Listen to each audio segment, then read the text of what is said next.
Hello everyone and welcome back to the Horror Hut. Before you drift off, it would be a nice idea if you could leave a comment to let me know where you are listening from. Please don't forget to give the video a like and subscribe to the channel. Right, let's get comfy and relaxed, and let's begin. Story 1, The Forgotten Level, Trapped in an Impossible Garage. I had never seen that level before. The elevator dinged softly behind me as I stepped out and looked around.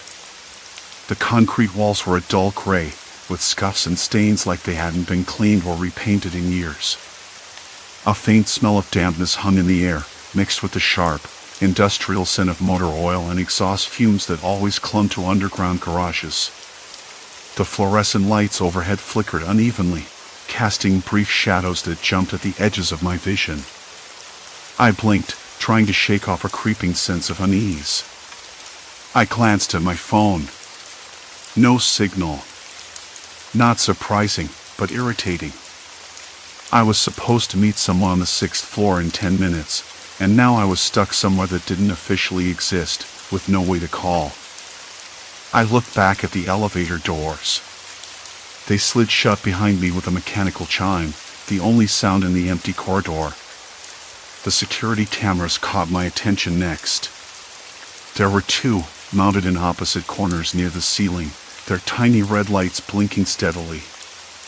I walked over and stared up at one of them, half expecting it to move as I passed beneath it. Instead, the red light stayed fixed, unblinking. Odd. I pressed the call button on the wall beside the elevator, the one with the little speaker meant to connect to security or reception. A quiet beep followed, but then nothing. No voice, no crackle, no response. I pressed it again, slower this time. Still silence. I squinted at the small monitor embedded in the wall nearby. It showed the live feed from the garage's cameras. Or at least it should have. Instead, I saw the same loop footage playing over and over, a black sedan entering the garage, the gate rising, the car parking in the spot just below where I was standing. Then the shot cut away to the empty garage, the flickering lights above, the same shadows shifting in exactly the same way. I watched for nearly a minute, and the loop reset, repeating the same sequence without variation. I swallowed hard. My hands trembled, but I told myself it was just the cold air, the chill settling deep into my bones. I rubbed my palms on my jeans, trying to warm them up. The silence pressed in on me, thick and heavy. Not a single other car moved, not a single voice echoed. The distant hum of the building's ventilation system was the only sound, but even that seemed muted, as if muffled behind layers of concrete and steel. I stepped away from the monitor and moved toward the stairwell door at the far end of the level. It was marked Emergency Exit Authorized Personnel Only. The handle was cold and rough under my fingers, the paint peeling around the edges. I pulled it open cautiously. A stale rush of air escaped, carrying a faint scent of dust and rust and something else, something metallic. I hesitated, then slipped inside. The stairwell was narrow and dim, lit by a single bulb hanging from the ceiling, its filament flickering weakly. The walls were bare concrete, rough to the touch, stained with streaks where water had dripped down over time. The air was cooler here, damp and musty, and it smelled like the basement of an old house, the kind that's been closed up too long. I could hear the faint echo of my footsteps as I descended, each step sounding louder than the last. I checked my phone again. Still no signal.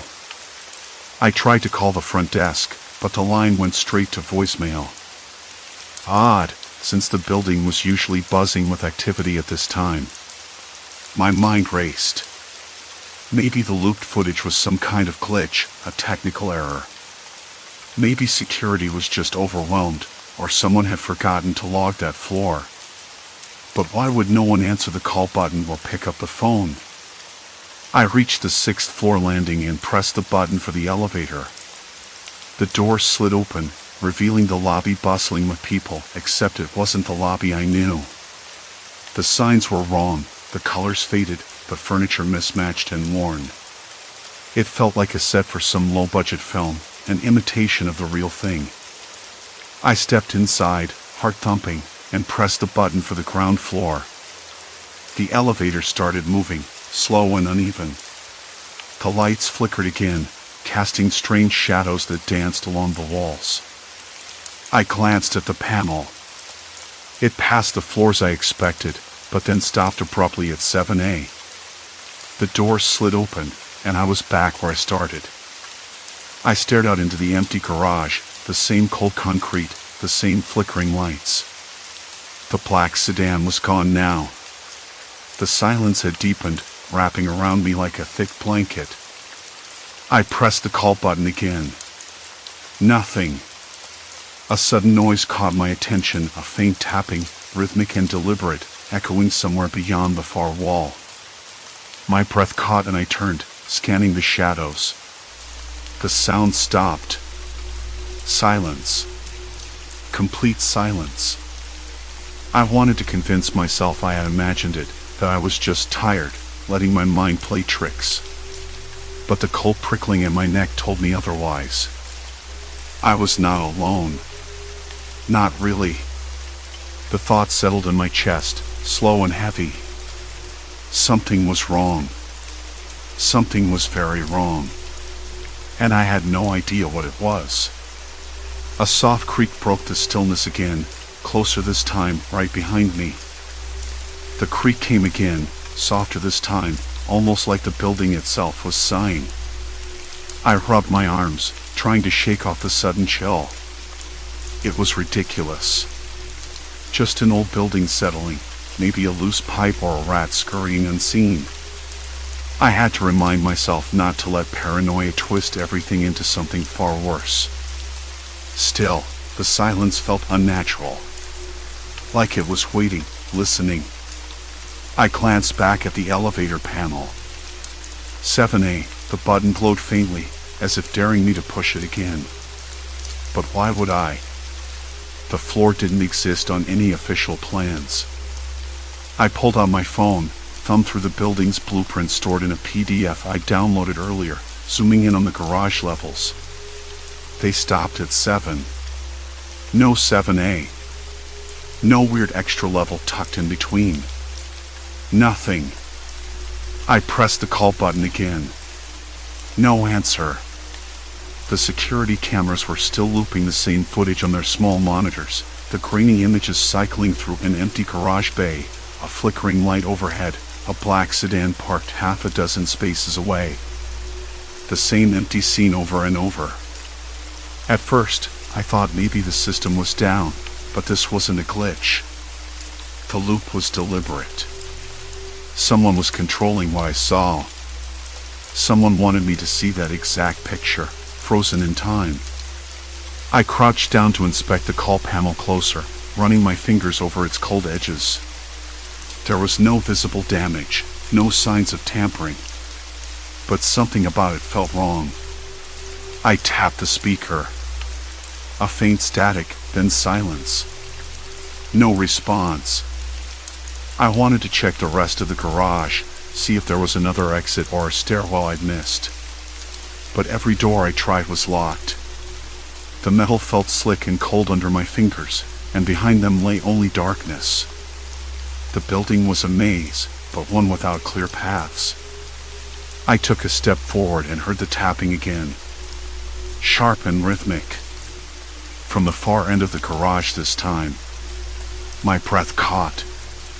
The sound was too deliberate to be random. Someone was there. Or had been. I edged toward the sound, boots scraping lightly on the rough concrete.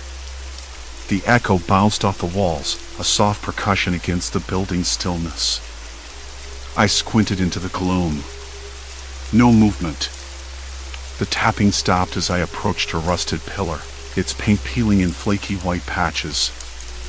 I pressed my ear against it. Nothing but silence. I straightened, feeling the hairs on my arms stand up again. The air shifted, colder now, as if the building was breathing around me. I pulled out my phone and dialed the front desk number again. Ring. Ring. Ring. Then the line went dead. No message, no beep, just silence. I stared at the screen, thumb hovering over the call button, unsure if I should try again or give up. I walked back to where I'd left my car, hoping to find some clue inside. The black sedan was gone. No trace of its tires in the dust. Just the faint smell of exhaust lingering in the stale air. The scent was sharp, acrid, like burnt oil mixed with something metallic. It made my nose wrinkle. I climbed into the driver's seat and looked around.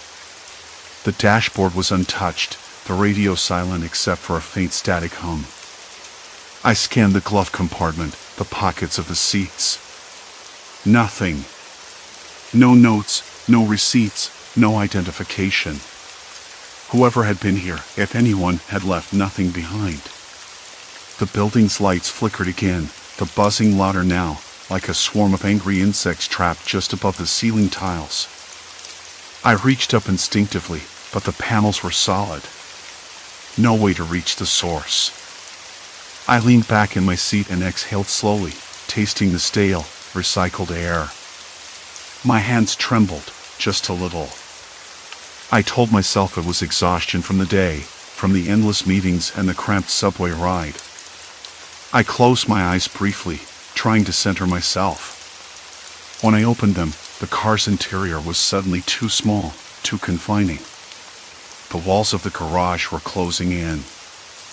I stepped out again, the cold concrete biting through my thin shoes. I decided to search the stairwell. If the elevator was broken, that had to be my only option. The stairwell door was heavy, industrial steel with a small window clouded by dust and grime. I pressed my palm to the glass, peering inside. The fluorescent light above sputtered weakly, casting long shadows down the narrow concrete steps. I pushed the door open with a reluctant shove. The smell hit me first, a mixture of dampness and something sour, like spoiled milk left too long in the heat. The air was thick, suffocating, as if the stairwell hadn't been used in months.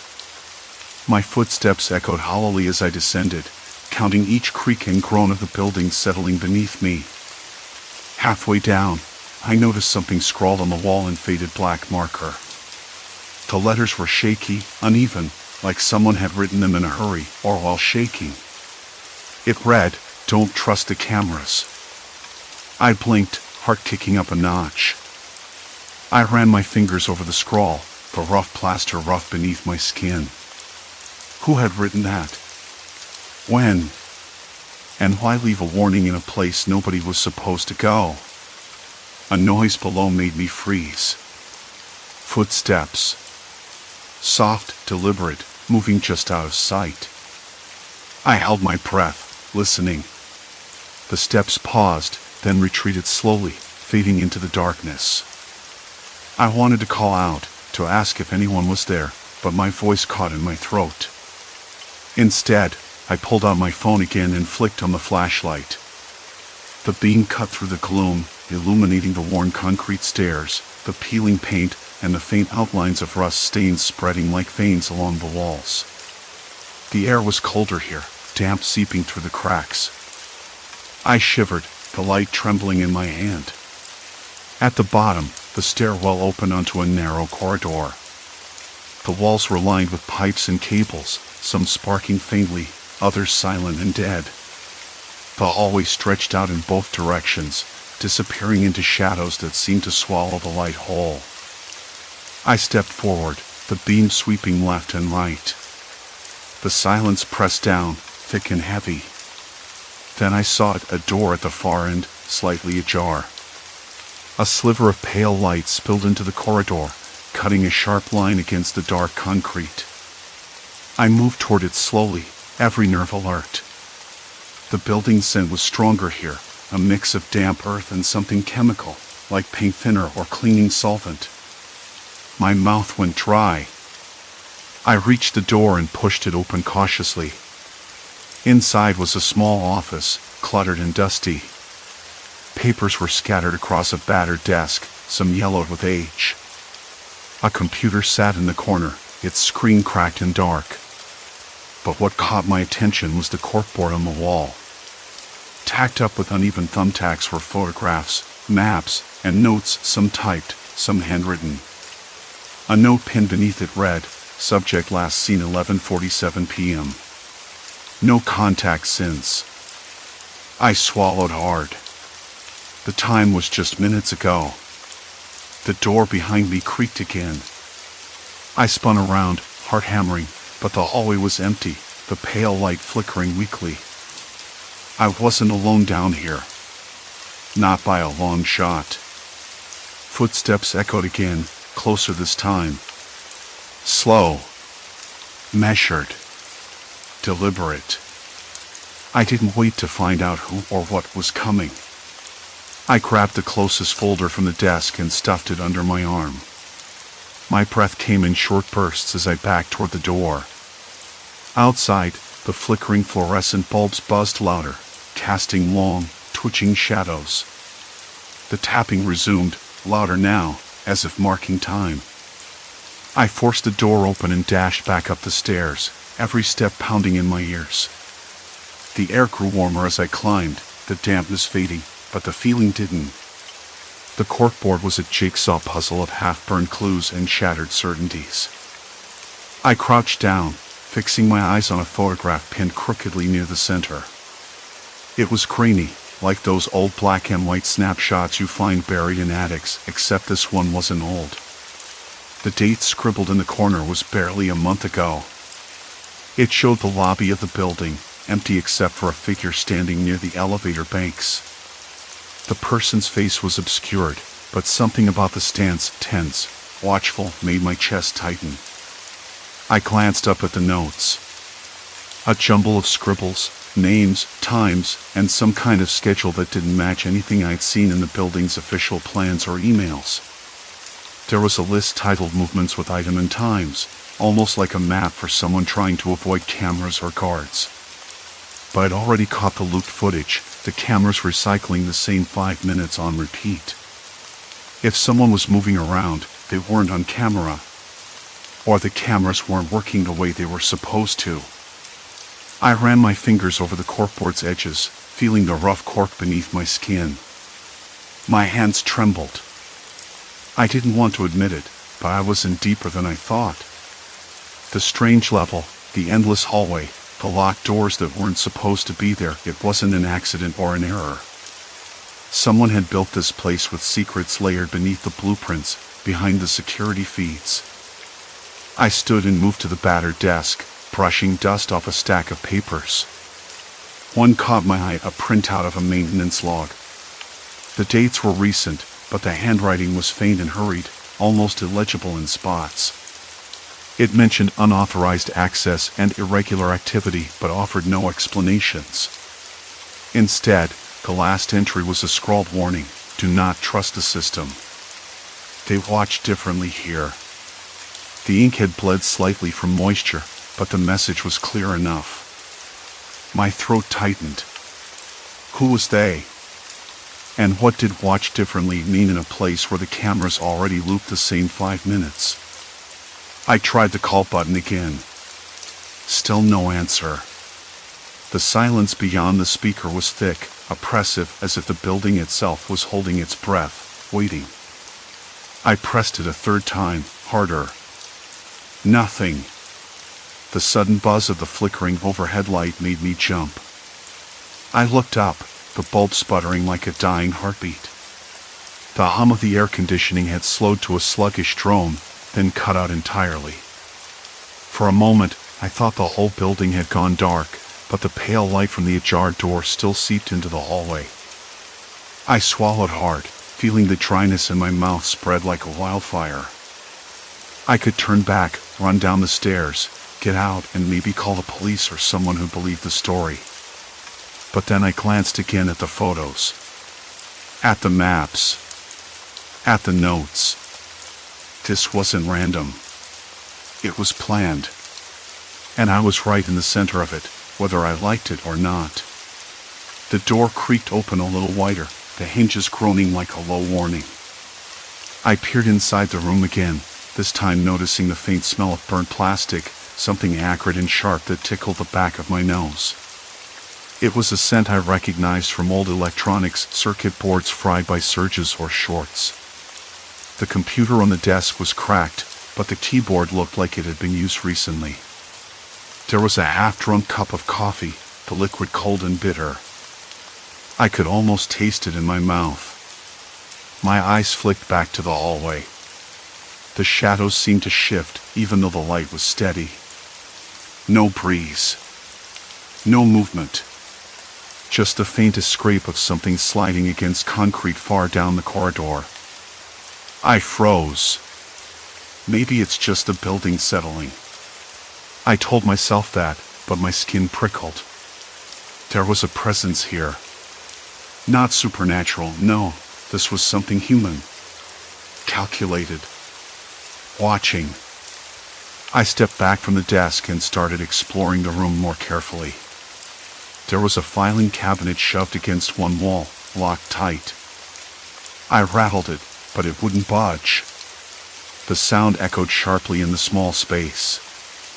Then I noticed the floor vent near the door, grill slightly loose, with a thin cable disappearing inside the wall. I knelt and ran my fingers over it. The cable was warm.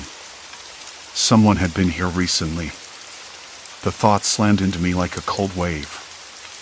I wasn't alone. Not really.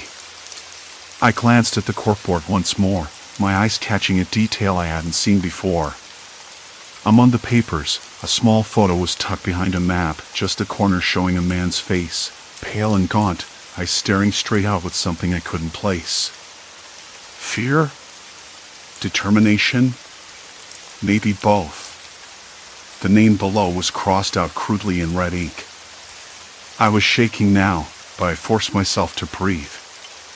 I had to figure this out. I had to know what was happening before I lost any chance to get out. The hallway outside the room stretched endlessly, but I noticed something new, a faint light flickering near the far end, like a neon sign struggling to catch life. I hadn't seen it before. My heart jumped. I hadn't explored this corridor yet.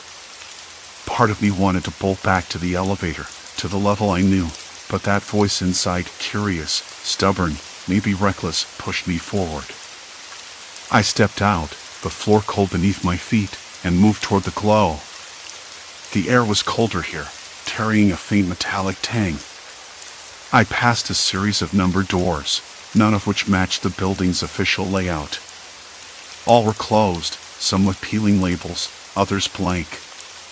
One door had a sign taped awkwardly over the metal, authorized personnel only. I pressed my ear to it. Nothing but silence. No movement. No voices. Then, a whisper of sound, a faint shuffle, as if someone had stepped away seconds before. I circled the door, looking for another way in.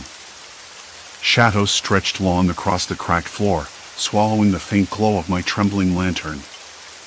I froze, every muscle tight. The sound didn't come closer, but it didn't fade either. It was as if the building itself was breathing, listening, watching. I swallowed hard and looked around for anything I could use to defend myself. Nothing but brittle dust and broken tiles. No phone signal either, my screen showed nothing but no service. I tried the call button once more, hoping for some sign of life, but the speaker crackled and went dead. Panic teased the edges of my mind. The looped security cameras, the missing floor on the plans, the locked doors, the strange notes, it was all connected. And the people behind it weren't just hiding. They were waiting. When the footsteps started again, this time closer, I realized I'd crossed a line. There was no turning back. Not now. Not ever. I took a deep breath, the air tasting sharp and cold, and pressed my back against the wall. Whatever was coming, I had to face it. Because the building didn't want me to leave. I pressed my ear against the cold metal of the authorized personnel-only door, heart hammering so loudly I was sure whoever or whatever was inside could hear it. But there was only silence. Nothing but the faintest draft slipping beneath the edges, carrying with it that sharp metallic tang that had been hanging in the air since I stepped onto this strange floor. I circled the door slowly, fingertips trailing over the rough, peeling tape of the sign, trying to find a handle or a crack. The door didn't budge. Not locked, but definitely not meant to be opened by someone like me. I stepped back, the floor beneath my feet suddenly feeling slick with something. I looked down and saw a dark smear on the tiles. It wasn't fresh, but it wasn't old either. Something dry but sticky, the kind of thing that sets your teeth on edge when you think about what it might be. The flickering light at the far end of the hallway caught my eye again, a weak neon glow that buzzed with a low, uneven hum. I swallowed hard. The hallway stretched out behind me, empty except for the constant whisper of the building's ventilation system, metal pipes groaning softly, the distant clatter of something shifting in the walls, maybe rats. Or worse. I glanced at my phone. No signal. Great. Just great. I wasn't sure which was worse, the silence or that loop security footage I'd seen earlier. The camera showing the same empty elevator doors, the same hallway, over and over like some cruel joke. Like someone was watching me, but didn't want me to know it. I pressed the call button again, the one that should have summoned help or at least a voice on the other end. Nothing. No buzz, no click, no crackle. Just silence. My skin prickled. I could almost feel eyes on me, but when I turned, there was no one. Just the endless corridor, the flickering light, the peeling paint. A noise caught my attention, a low shuffle, like someone dragging their feet just beyond the flickering neon. I froze. The sound stopped abruptly. I held my breath, every muscle tensed. Then it came again, closer this time, slower, deliberate. A footstep. Then another. No! I wasn't imagining it. I pulled my jacket tighter around me and edged toward the dim light that cast long, dancing shadows, every step careful, slow, deliberate. I wanted to see who or what was out there. The corridor seemed to narrow as I moved forward, the walls closing in like the building itself was breathing down my neck. The smell grew stronger, iron, sweat, something sour and bitter like old blood. My stomach twisted. I tried to swallow it down, but the taste of it lingered like copper on my tongue. The flickering neon sign buzzed above a door I hadn't noticed before, its paint chipped and rusted. The sign read exit, but the door was chained shut. Not with a lock or a standard chain, this was a heavy, industrial chain, the kind you find on a construction site or a storage warehouse. I put my hand on the chain, cold and unyielding, and tugged gently. It didn't budge. Behind me, the footsteps came again, this time accompanied by a faint breathing.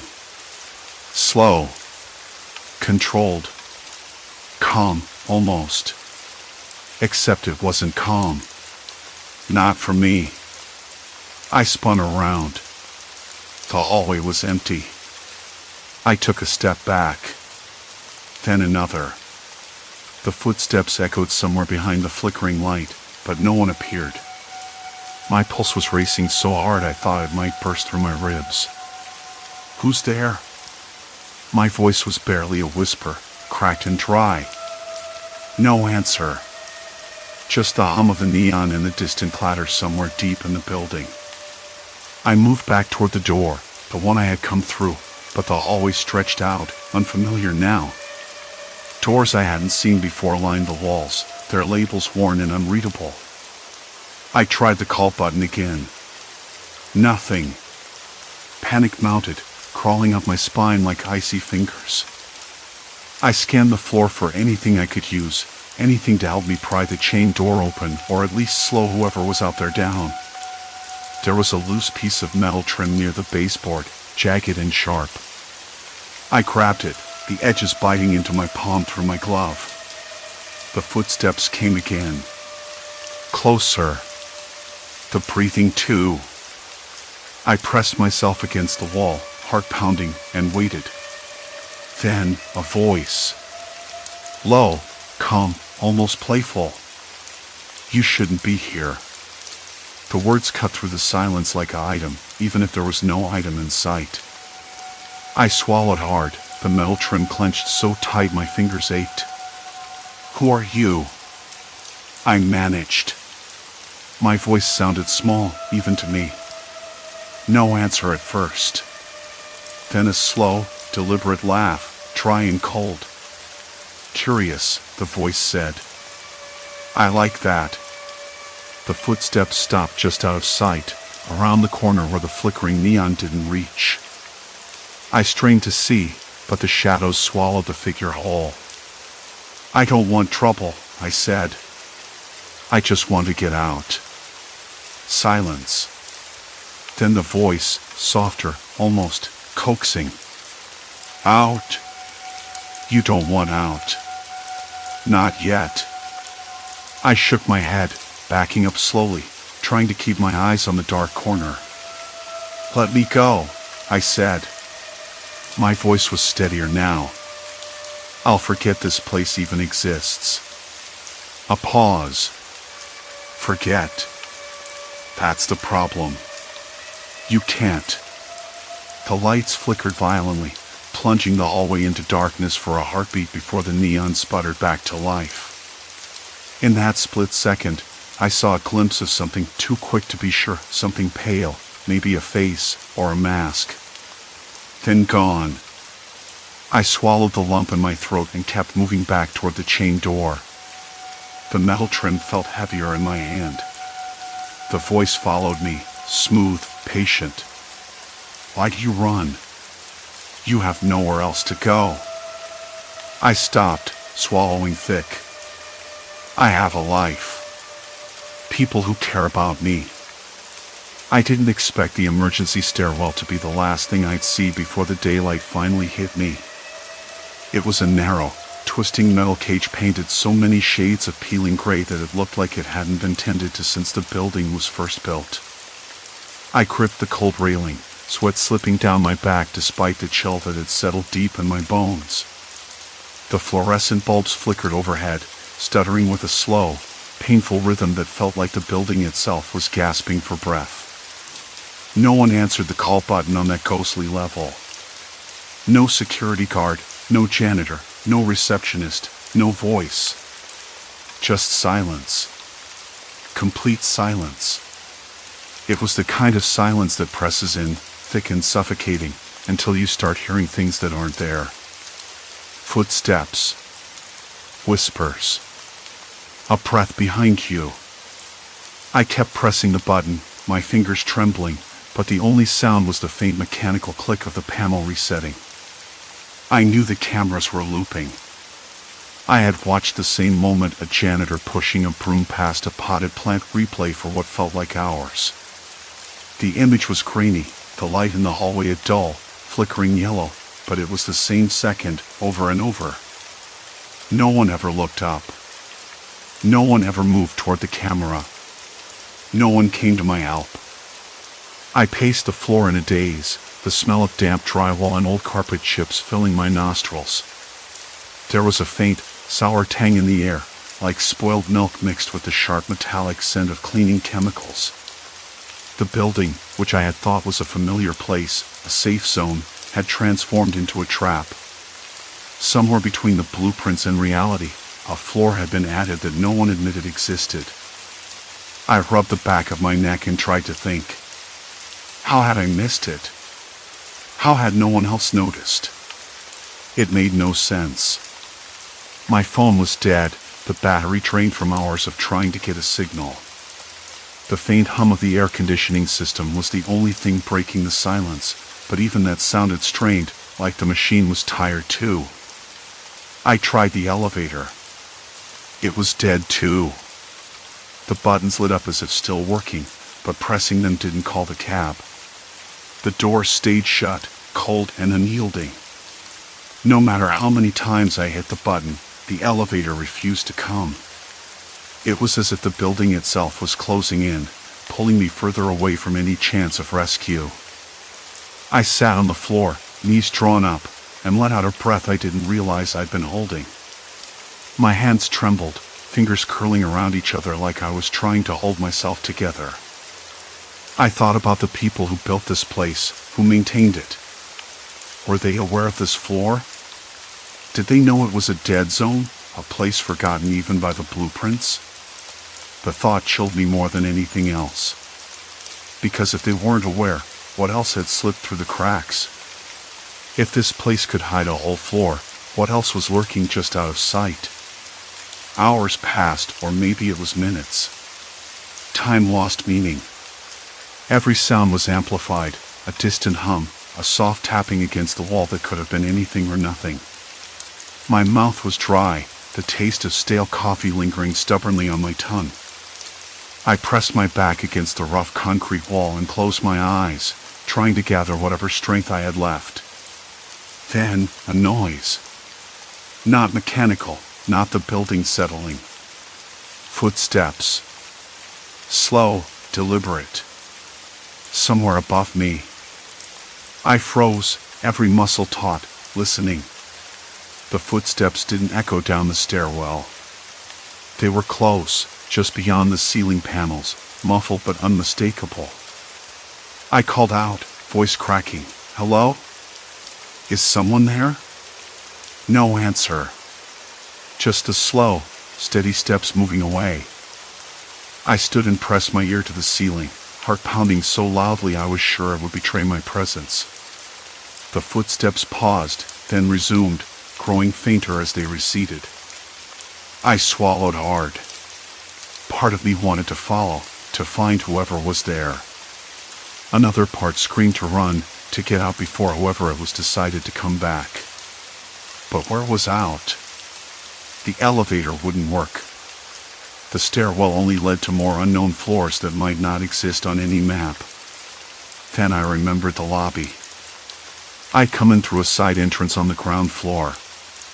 If I could just get back there, maybe I could find someone. A security guard, a receptionist, even a janitor. Someone.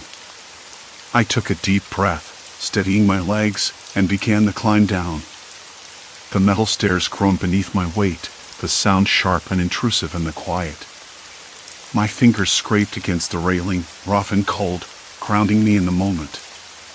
At the third floor, I paused, catching my breath. The walls here were cleaner, less scarred by time and neglect. The lights didn't flicker as much. I pressed the call button again, desperate. No answer. I moved on. The second floor smelled like fresh paint, the scent oddly comforting but unsettling given the context.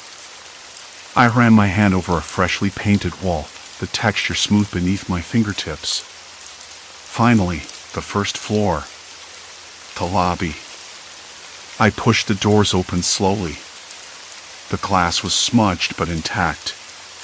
The automatic doors that should have slid open with a soft hiss stayed stubbornly closed. I pressed the sensor again and again. Nothing. My palms were sweating now, slick against the cold metal frame. Then I heard voices. Far away, but unmistakable. Human.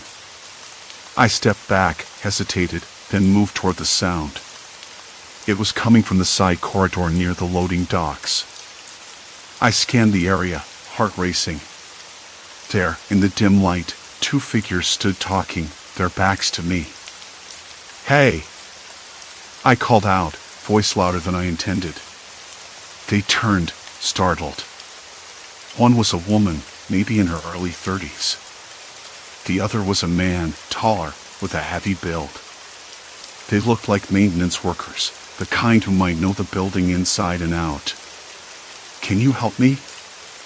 I asked, stepping forward.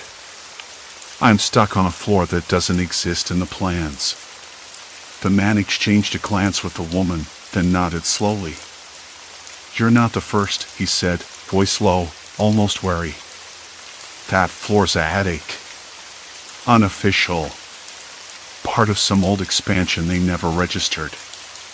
I blinked. Why? Why keep it secret? The woman shrugged. Not sure. Paperwork got lost, I guess. No one wanted to admit it. It's easier to pretend it's not there. I shook my head. But the cameras. He cut me off. They looped the footage to hide the floor. So no one notices. It's a mess. I laughed bitterly, the sound hollow in the empty lobby. A mess that nearly trapped me. The woman smiled faintly. Story 2, The Passenger Ahead, Prophecy on the Highway. I was never much for long drives. I remember thinking how soon it would be dark. The sun was slipping behind the hills, and the temperature was dropping faster than I expected. My hands rested lightly on the steering wheel, the leather worn smooth from years of use. I was headed home from a meeting in a town an hour north, the kind of town where nothing much ever happened. Which was exactly what I wanted. Peace. Normalcy. The highway was empty except for the occasional truck rumbling in the opposite direction and the occasional car like mine, too tired or restless to stay put. I glanced at the rearview mirror, catching a glimpse of the long stretch behind me. It was quiet. So quiet I could hear the soft thud of my heartbeat in my ears. That's when I saw him.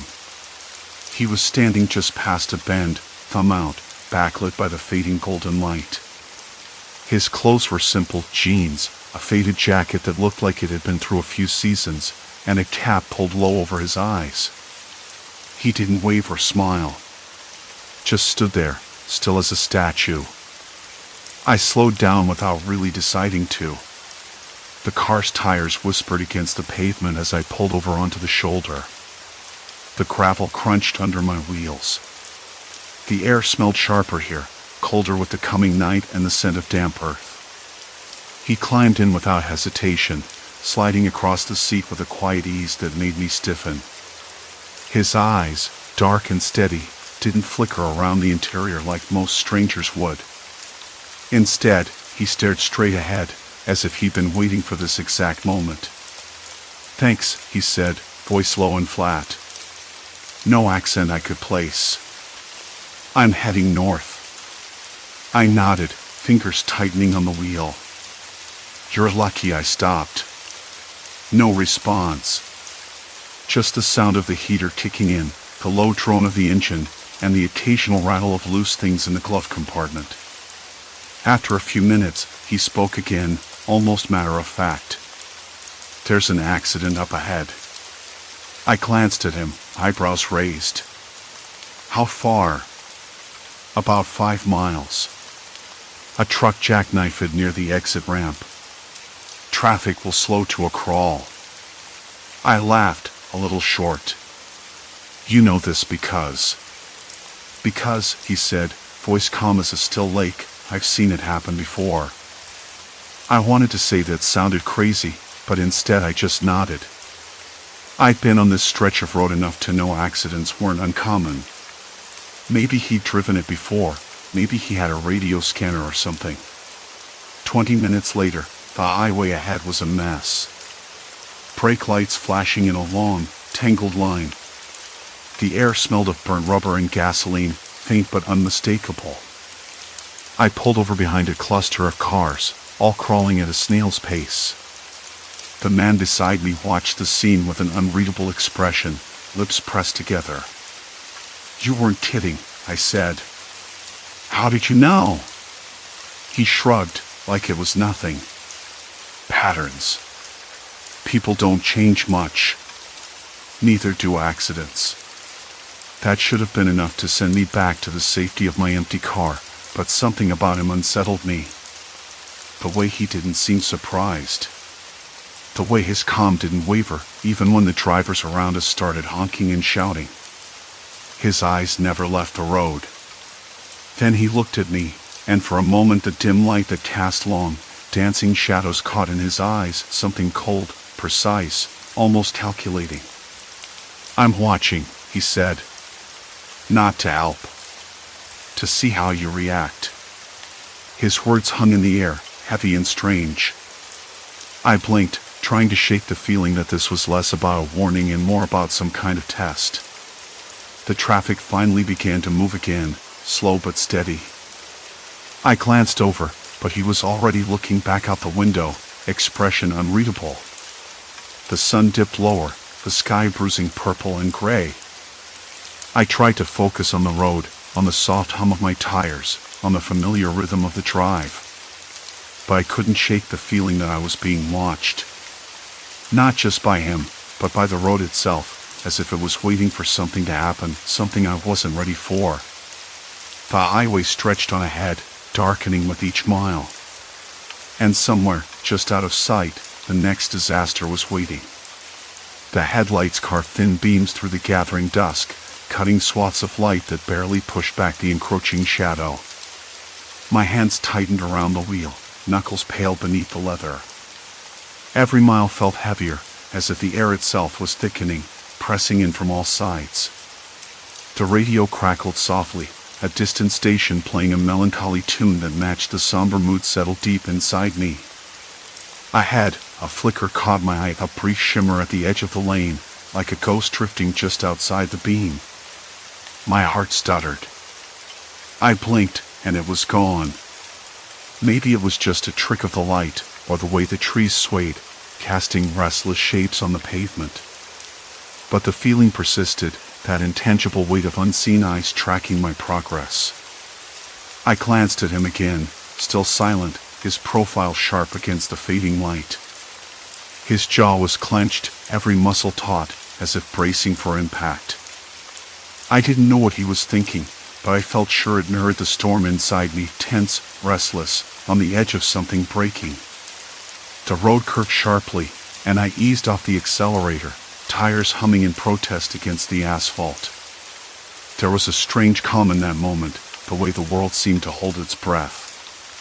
Then, a sudden movement, a shadow darting across the lane, too quick to be a deer, too deliberate to be anything natural. Instinct took over. I slammed the brakes, the car skidding as the weight shifted forward. The tires screeched, biting into the pavement, sending a cloud of dust swirling around the rearview mirror. Time stretched thin, stretched taut, and for one heart-stopping second, I thought we were done for. But the vehicle steadied, the shadow vanished, and the night closed in once more. I exhaled slowly, the tension draining from my body in shaky waves.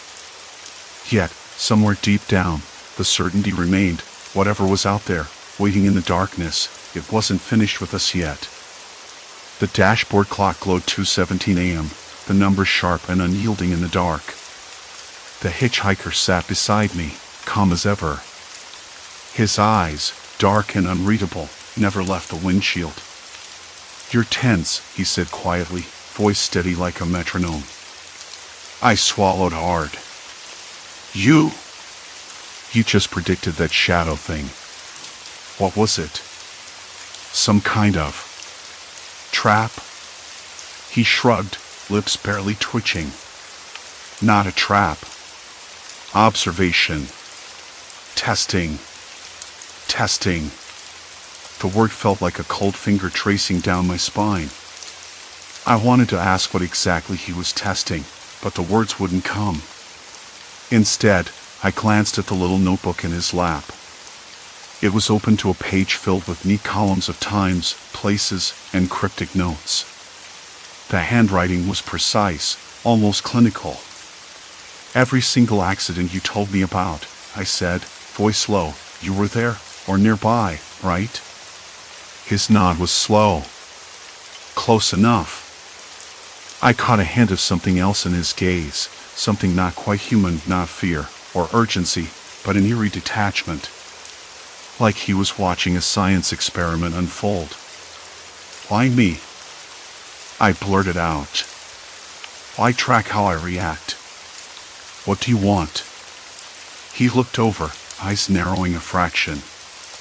"Your reactions are data. Human response is very predictable, but with subtle differences. It's not you specifically. It's the pattern. Patterns. I chewed on that word, tasting bitterness. Was I just another subject in some cruel game? The thought made my stomach twist. The radio crackled suddenly, breaking the silence. A weather alert flashed across the screen. Severe thunderstorms expected along Highway 87. Drivers advised to exercise caution. The hitchhiker didn't flinch. I felt a shiver, the chill not from the cold night air leaking through the cracked window. He reached into his pocket and pulled out a worn map, edges curled and smeared with dirt.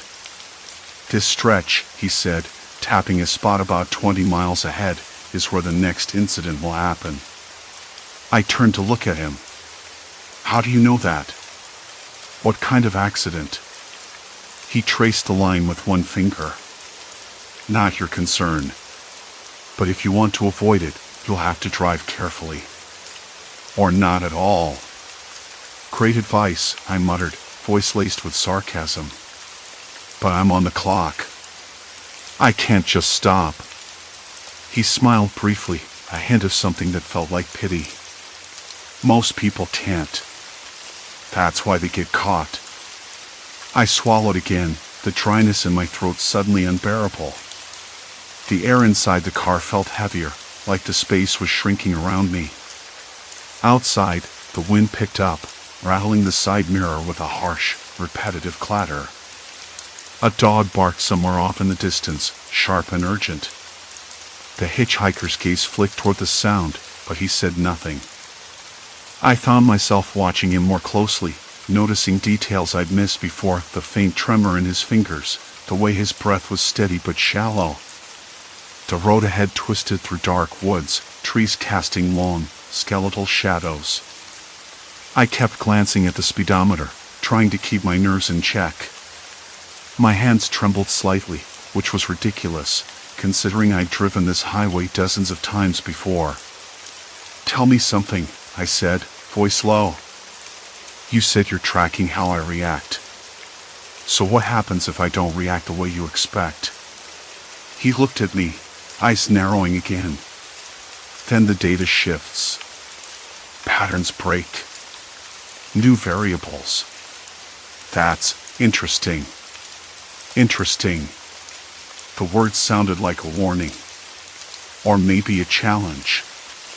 The rain started lightly, tapping on the windshield with soft, uneven rhythms.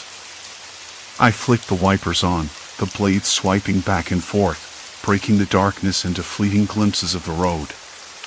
Ahead, a curve loomed. I slowed down, muscles tight. You've been on this road before at night, haven't you?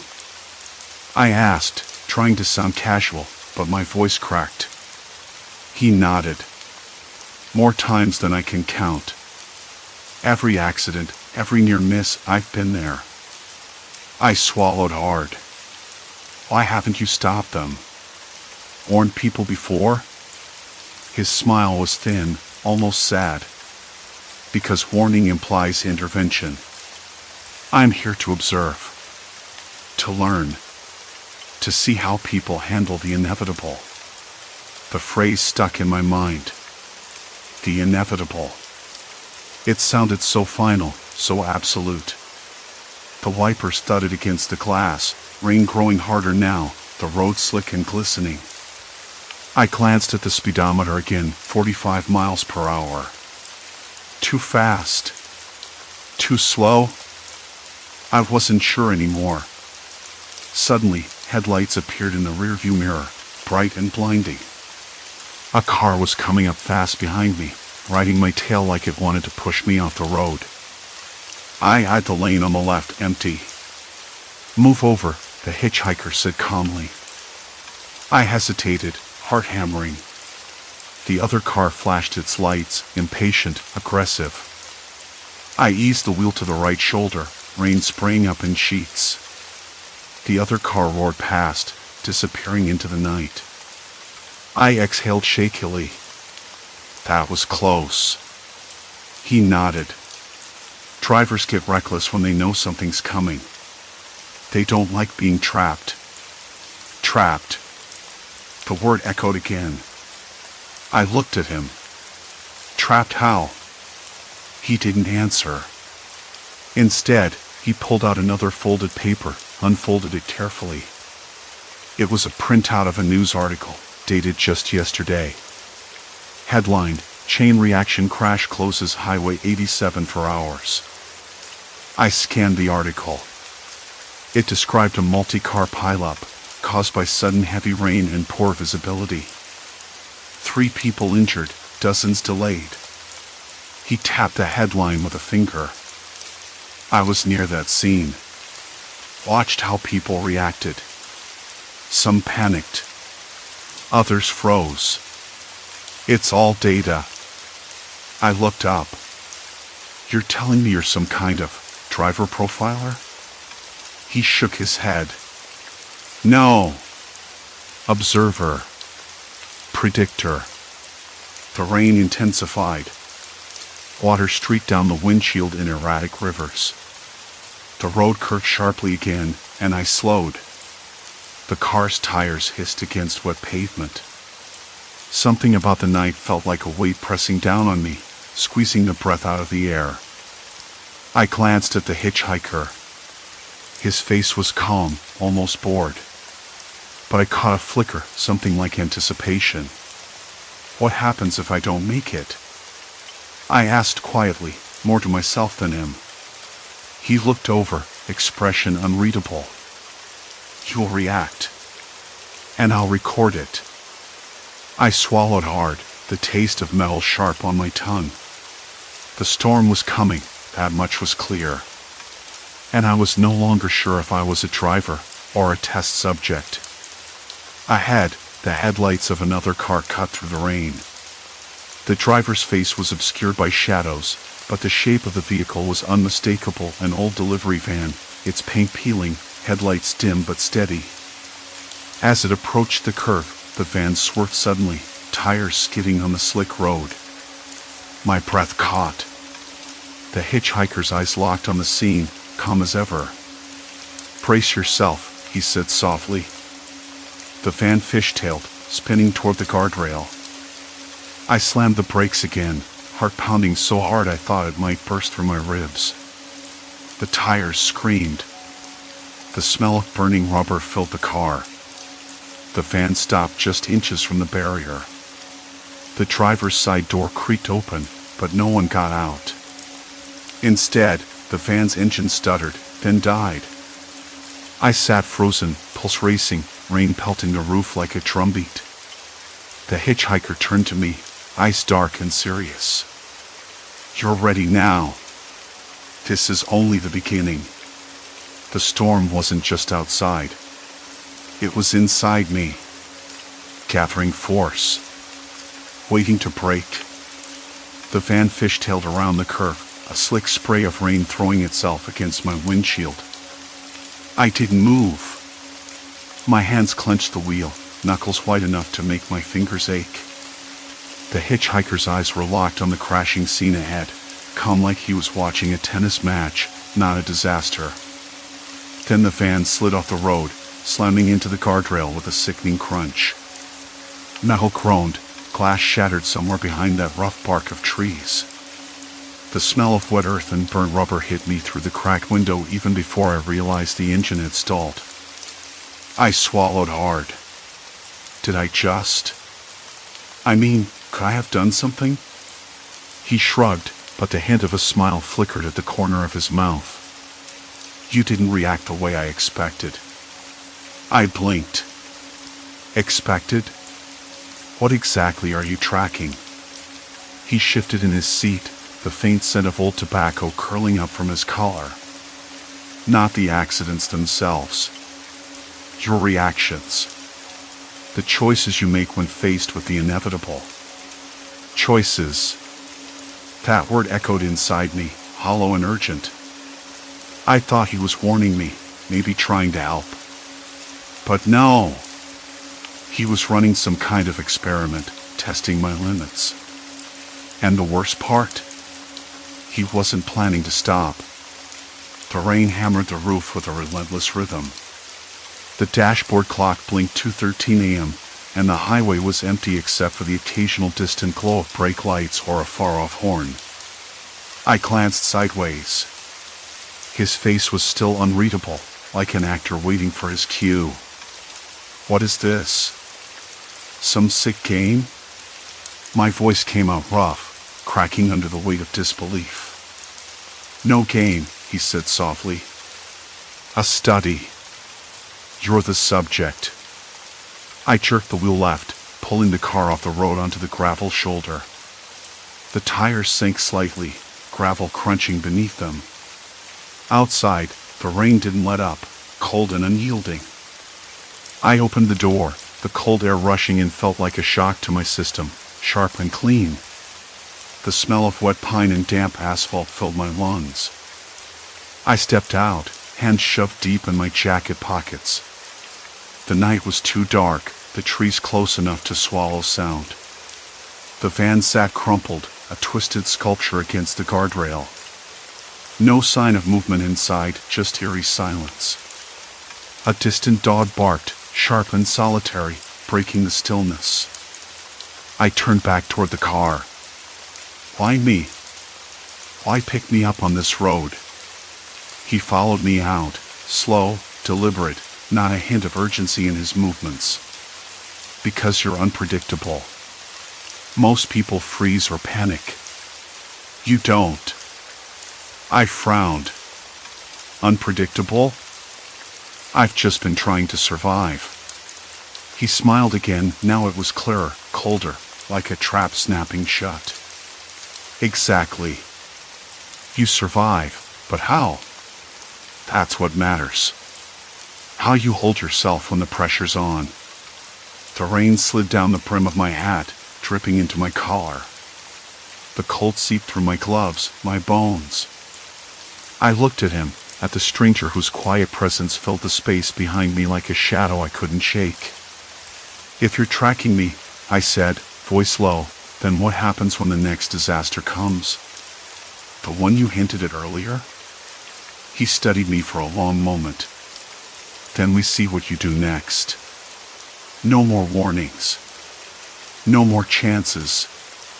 A shiver ran down my spine, not from the cold, but from the finality in his words. This wasn't just a ride down a stormy highway. This was a point of no return. I climbed back into the driver's seat, the leather cold against my skin. The engine coughed to life, and the windshield wipers scraped what misery away, revealing the dark road ahead. I glanced at the hitchhiker. His eyes held something I couldn't name, detachment, or maybe satisfaction. You're not going to get out of this, he said quietly. You're in it now. The weight of that settled over me like a curtain, thick and suffocating. I tried the radio, static and broken voices crackling through the speakers. No signal. The highway was a ribbon of isolation, slick and endless. As I drove on, the night seemed to close in tighter. Every shadow, every sound, was amplified, a rustle in the trees, the steady drip of water from the rearview mirror, the distant hum of a truck's engine grinding up the incline behind us. I couldn't tell if my hands trembled from the cold or something deeper, a primal unease clawing at my insides. Then the hitchhiker spoke again, voice calm but insistent. You can't turn back. The exits you passed, they're closed. Roadworks. Flooding. There's no way off this stretch now. I slammed a fist against the steering wheel. Why didn't you tell me? He shook his head. Because it's not about you knowing. It's about how you find out. How you react when you realize you're trapped. I stared out at the black road, the rain blurring the world into streaks of gray and silver. There was no turning back. No easy escape.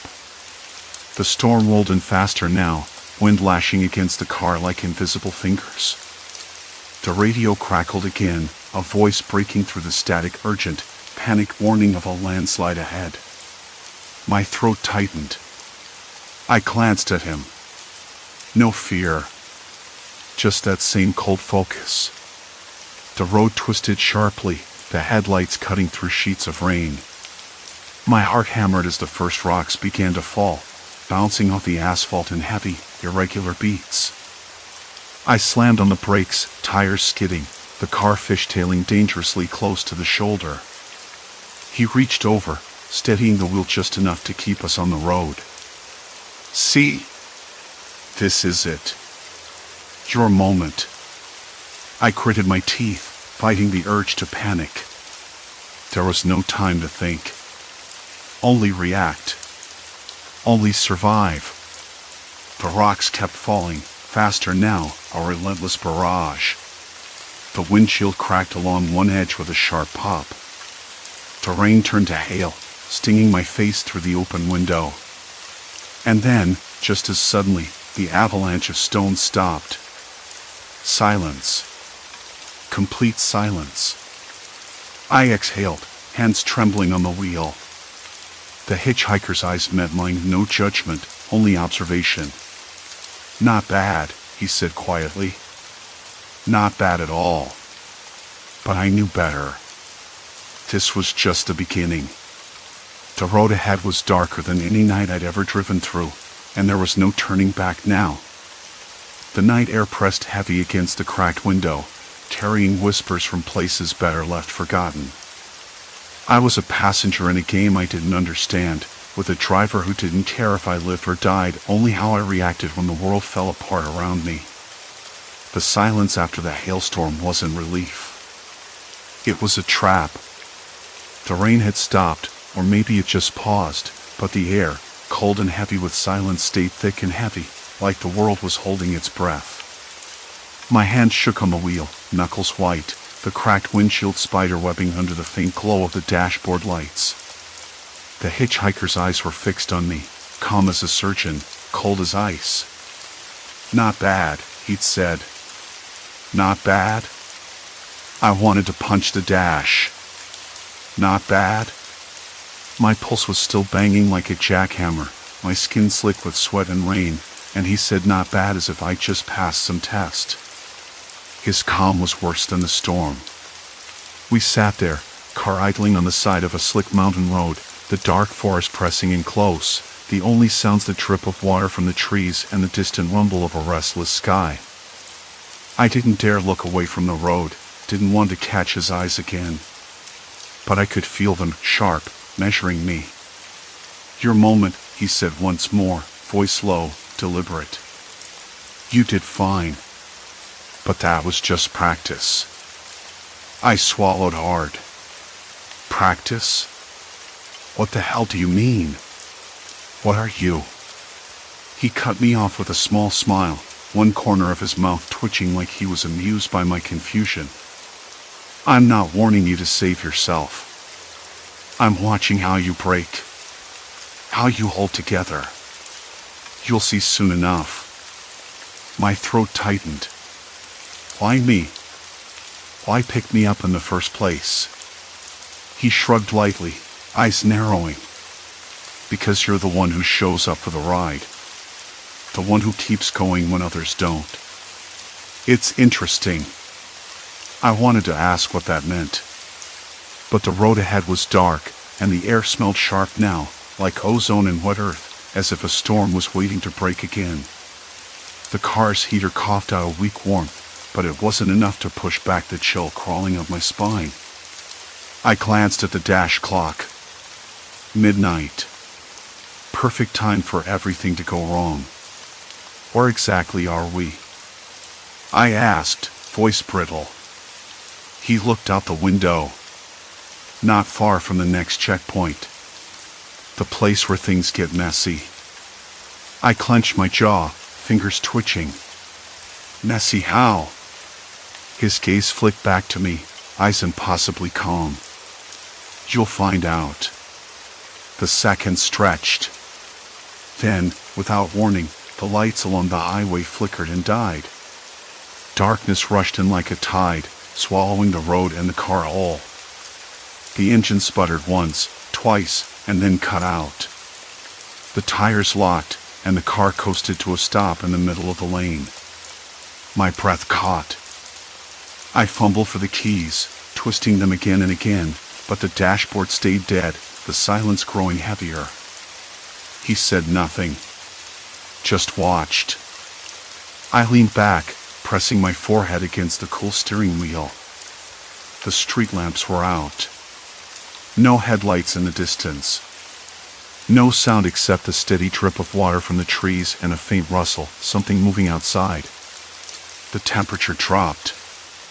My breath made small clouds against the glass. The knot in my stomach tightened until it was a fist. "Great," I muttered, trying to keep my voice steady. "Car's dead, night's dark, and we're stuck on a mountain road with no cell signal." He shifted, voice still soft. "You always expect the worst, don't you?" I didn't answer. I wasn't sure if that was a question or a statement. The rustling grew louder, closer. I caught a faint scent, something earthy, damp, and metallic, like what leaves crushed beneath boots. My eyes darted to the rearview mirror. Movement. Just beyond the tree line, shapes shifting in the shadows. I locked the doors, fumbling with the buttons. The hitchhiker watched me, expression unreadable. "Why aren't you scared?" I asked, voice barely above a whisper. "You know what's coming. You predicted it." He smiled again, slow and thin. "Because I don't have to survive it." "You do." The rustling stopped, then a light tap on the car's roof. Soft. Intentional. I jumped, heart thudding so loud I thought it might burst. My breath hitched. The hitchhiker reached over, calm as the grave, and placed a hand on my knee. "Stay calm," he said, voice low, almost soothing. "It's part of the test." I wanted to scream, to demand answers, to throw him out of the car and drive until I couldn't see the road anymore. But I was frozen, trapped between terror and disbelief. The tapping came again, heavier this time. Like fingers drumming, waiting. I flicked on the interior light. The sudden brightness made the outside world recede, but it also gave away every detail inside the car. The hitchhiker didn't flinch. "Who's out there?" I whispered, scanning the dark. No answer. Just the soft patter on the roof. Then, the door handle on the passenger side rattled. My pulse slammed. I grabbed the door lock switch, pressing it down hard. The handle stopped moving. The hitchhiker tilted his head, watching me with that same eerie calm. "They want in. You'll have to decide." "Decide what?" I swallowed thickly, my skin prickling. The window fogged from my breath, and the cold pressed against the glass like invisible fingers. Then a voice, rough and low, cracked through the night air just outside the driver's side window. "Hey, man, we just want to talk." I froze. The hitchhiker's hand was still on my knee, steadying me or holding me back, I couldn't tell. "Who?" I asked, voice shaking. The voice laughed softly. "Friends. Just friends." I looked at my passenger. His eyes were sharp, almost amused. "Do you want me to open the door?" he asked quietly. "No," I said immediately. "No way." The banging on the roof started again, louder now, urgent. I glanced around, no other cars, no lights, just the dark forest and the dripping rain. The voice spoke again, closer to the window. "You don't want to do this. Open up." My hand hovered over the door lock. Every instinct screamed to bolt, but the hitchhiker's gaze pinned me like a rod through the chest. "Open it," he said softly. I shook my head. "No." He leaned closer, voice low and steady. "It's not about what you want. It's about what you do when the pressure's on. When you're cornered. The banging grew fiercer, but then something shifted. The voice changed, colder, edged with menace.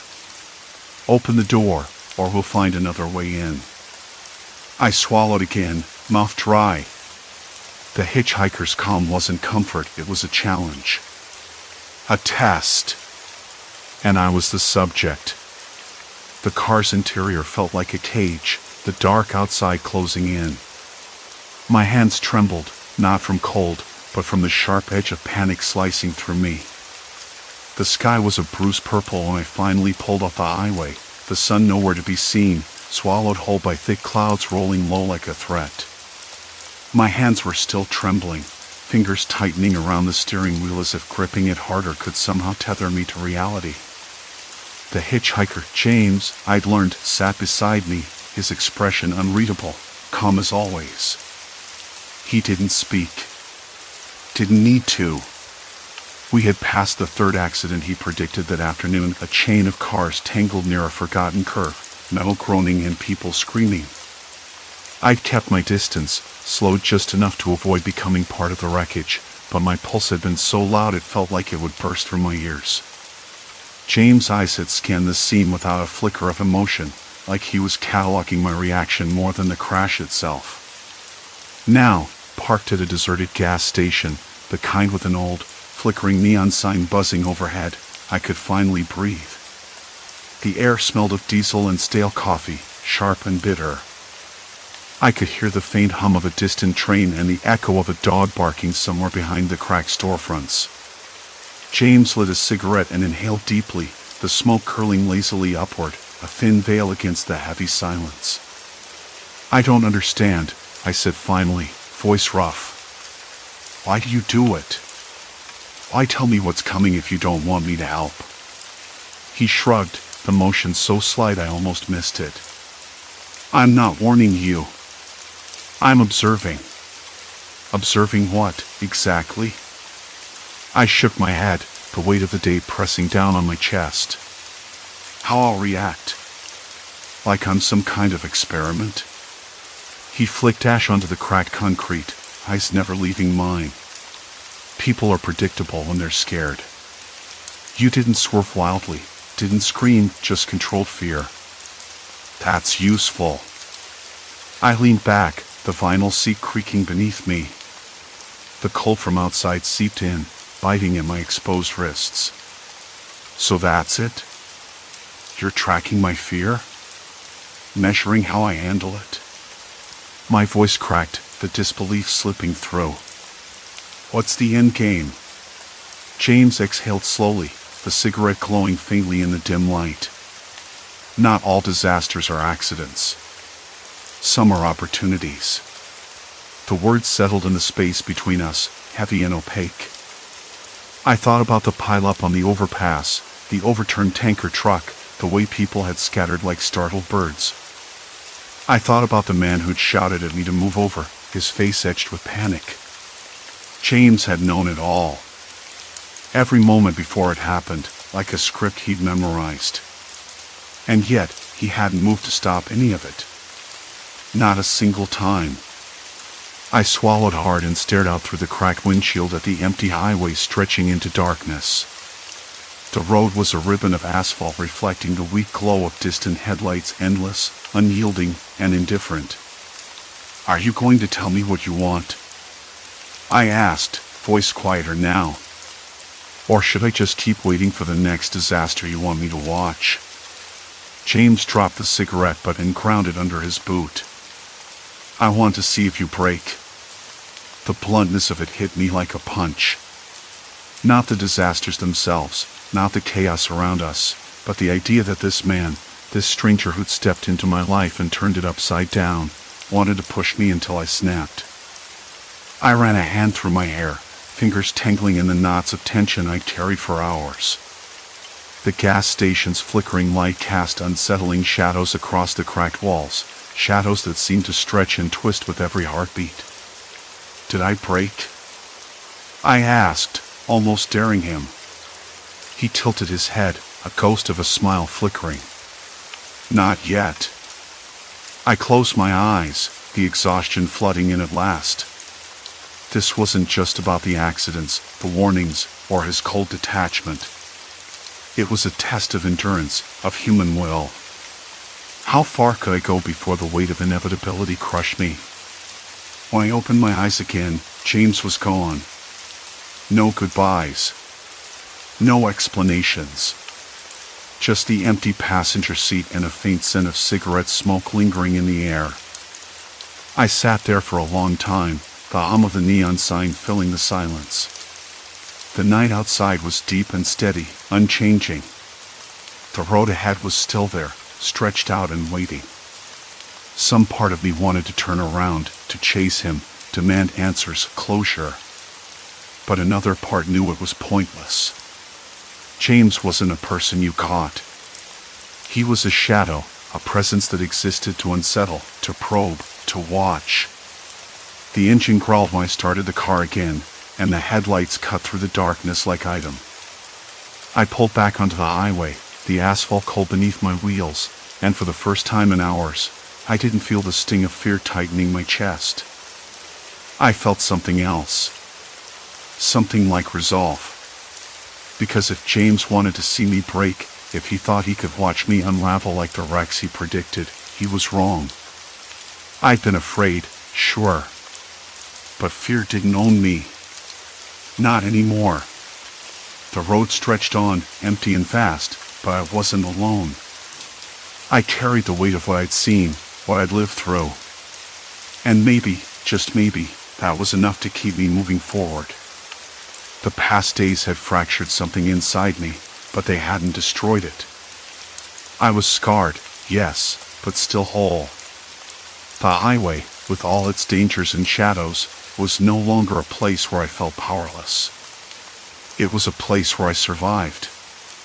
And sometimes, surviving was the only victory you needed. I glanced briefly at the passenger seat, half expecting to see him there, watching, waiting.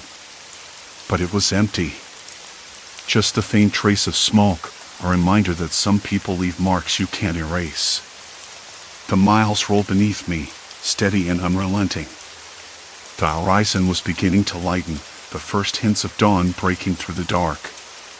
A new day. I breathed it into the cold air, the promise of something different, and let it fill the hollow spaces left behind. James had tracked my fear, yes.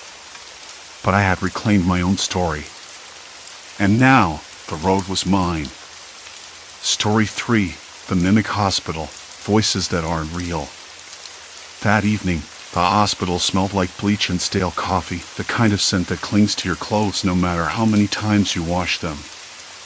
I was supposed to be home already, curled up with a book and a cup of chamomile tea, but my phone had been buzzing nonstop all afternoon. Frantic voices, breathless and clipped. "You have to come," they said, but before I could ask what for, the line went dead. It was all my closest friends, Sarah first, then Mike, and finally Lena.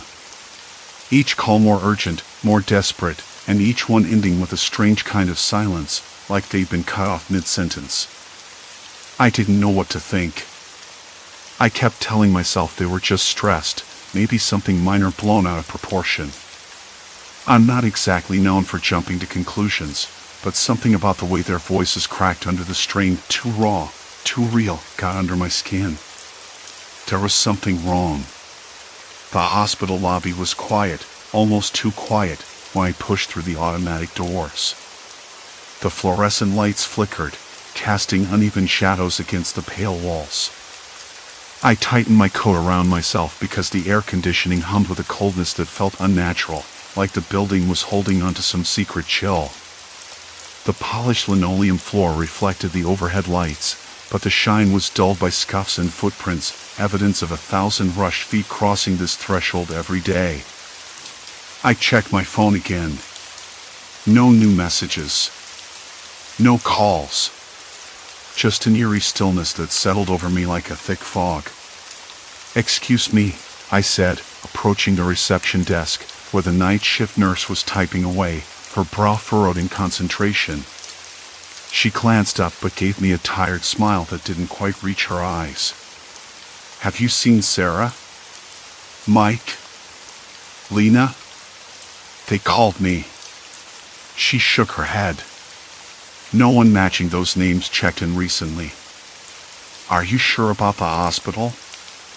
I bit my lip, the taste of dry cotton in my mouth. Yes. They said, well, they sounded scared. Like they needed help. The nurse's eyes darted toward the waiting area, where a few patients sat slumped in plastic chairs. The ticking of a wall clock was the only sound breaking the silence, each second dragging longer than the last. I could hear the faint murmur of a TV in the far corner, the low hum of distant conversations. I wandered toward the elevators, the polished metal doors reflecting my pale face back at me.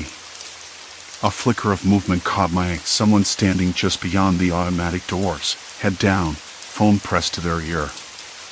The voice was familiar, but when the person looked up, it wasn't any of my friends. Just a stranger with tired eyes and a thin smile that didn't reach her lips. I stepped back, heart ticking faster, the hairs on my neck prickling. Did I imagine the voice? The way it sounded like Sarah's?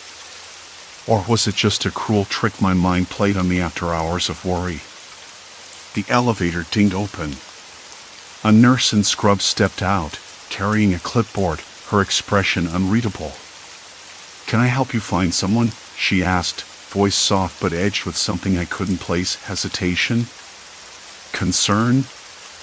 I nodded, swallowing hard. Yes, 3 people. Sarah, Mike, Lena. They called me earlier. Said they needed help. She glanced down at her clipboard, then back at me. No one by those names has been admitted tonight. Maybe they left before registering? Something didn't sit right. I knew those voices. I knew those people. The calls had been real. I could still hear their panic, their heavy breathing, the almost whispered pleadings. But here, in this sterile place, there was no sign of them. I decided to check the waiting rooms. The first one smelled faintly of antiseptic and old magazines. A flickering TV played a medical drama on mute, the characters frozen mid-scene. I scanned the room, looking for any familiar face. Instead, I found tired eyes, hollow stares, and the occasional cough ripping through the silence. I pulled out my phone to call Sarah back, hoping it would ring this time. No answer. The voicemail clicked on. Hey, it's me. Her voice sounded calm, but something was off, too smooth, too rehearsed. I'm fine. Don't worry about me. That wasn't Sarah. I knew it wasn't. The way the words were measured, the pitch slightly too perfect, it was like listening to a recording, a mimicry of her voice. My stomach turned, cold and heavy. I felt like I was chasing shadows, trying to grasp at something just beyond reach. The hospital's hum seemed to grow louder, the walls pressing in as if they were closing around me. I stopped in front of a bulletin board plastered with flyers, blood drives, support groups, lost pets. One flyer caught my eye, a notice about new clinical trials starting next month, promising cutting-edge treatments but warning about unapproved procedures. I shivered and tore my gaze away. Questions swirled in my mind like a gathering storm. Why had my friends called me in panic, only to vanish without a trace? Why did that voicemail sound like a recording, not her? And who else had been lured here by those voices, voices that were almost right but somehow wrong? I couldn't shake the feeling that I was walking into something dangerous, something calculated. The hospital was no longer just a place of healing. It felt like a trap. I wanted to leave, to get back to the comfort of my apartment where the familiar creaks and hums of the city at night might drown out the unease twisting in my gut. But the phone buzzed again, the screen lighting up with an incoming call. No name. No number. I hesitated, then answered. Please, the voice whispered, trembling but unmistakably Sarah's. Help me. My hands trembled as I gripped the phone tighter, the cold sweat slicking my palms. The line went dead. Silence. Complete silence. The moment the call dropped, the hospital corridor felt colder, somehow. I didn't move for a long time. The flickering fluorescent lights overhead buzzed softly, casting a sickly yellow glow against the chipped paint of the walls. Down the hall, I could hear the low murmur of a night shift nurse somewhere, the distant clang of a metal cart. Somewhere else, a monitor beeped irregularly, a reminder that life and death were playing out in fragments all around me. I shoved the phone into my pocket and pulled out my own. The screen was cracked at the edges, but it still worked. I scrolled through my contacts, fingers trembling so badly I almost dropped the phone. I needed to call someone, anyone who might know what was happening. But every name I tapped brought up the same silence. No answers. No clues. Then I found it. The voicemail from earlier. I played it again. Sarah's voice, but different. Synthetic, like a computer had stitched it together from a dozen fragments. I could hear a faint digital hiss beneath her words, like static in an old radio. The words were the same, but the feeling was wrong, too cold, too precise. I swallowed hard. This wasn't just a sick joke. It was a trap. I forced myself to walk deeper into the hospital. The lobby was deserted except for a janitor pushing a squeaky mop bucket, humming a tune I couldn't place. I nodded at him, but he didn't look up. The place had that strange, antiseptic smell mixed with something else, something faintly metallic, like blood but not quite. My stomach clenched. Out of habit, I checked the hospital directory on a bulletin board. The main floors, emergency, radiology, outpatient clinics. I focused on the patient rooms where my friends had supposedly been admitted. But the names I saw didn't match anyone I knew. No sign of Sarah or the others. I tried the nurse's station. Behind the plexiglass, a young woman typed furiously at a keyboard, her brow furrowed. When I asked about Sarah, she glanced up briefly, eyes flickering with a mix of confusion and suspicion. No one by that name here, she said, voice flat. Are you sure you have the right hospital? I felt a sudden flush of frustration. Yes. They called me. They begged for help. The nurse's fingers paused over the keys. We've had some unusual cases. Patients admitted under false names. Sometimes they leave against medical advice. Sometimes they don't come back. Her words sank into me like a stone in water, slow and cold. Can I see the admission records? I asked, voice barely above a whisper. She hesitated. I don't think that's possible. Privacy rules. HIPAA. I nodded, forced a smile that felt brittle. Of course.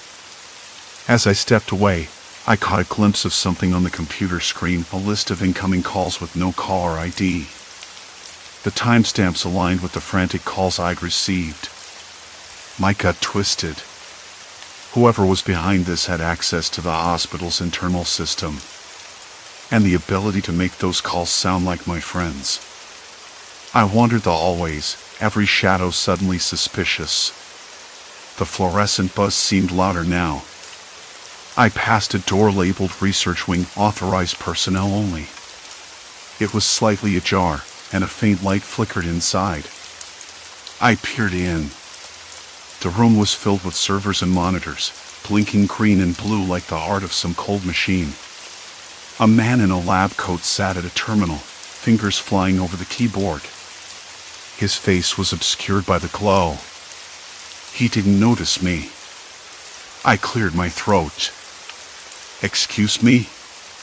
He jumped, eyes wide, then quickly masked his surprise with a professional smile. Can I help you? I'm looking for Sarah. She called me for help. The man's smile faltered. "No Sarah here. You must be mistaken." But I saw the screen behind him, lines of code scrolling rapidly, references to audio files and voice synthesis. I stepped closer, voice lower. "What are you doing here?" He hesitated, then shut down the monitor with a click.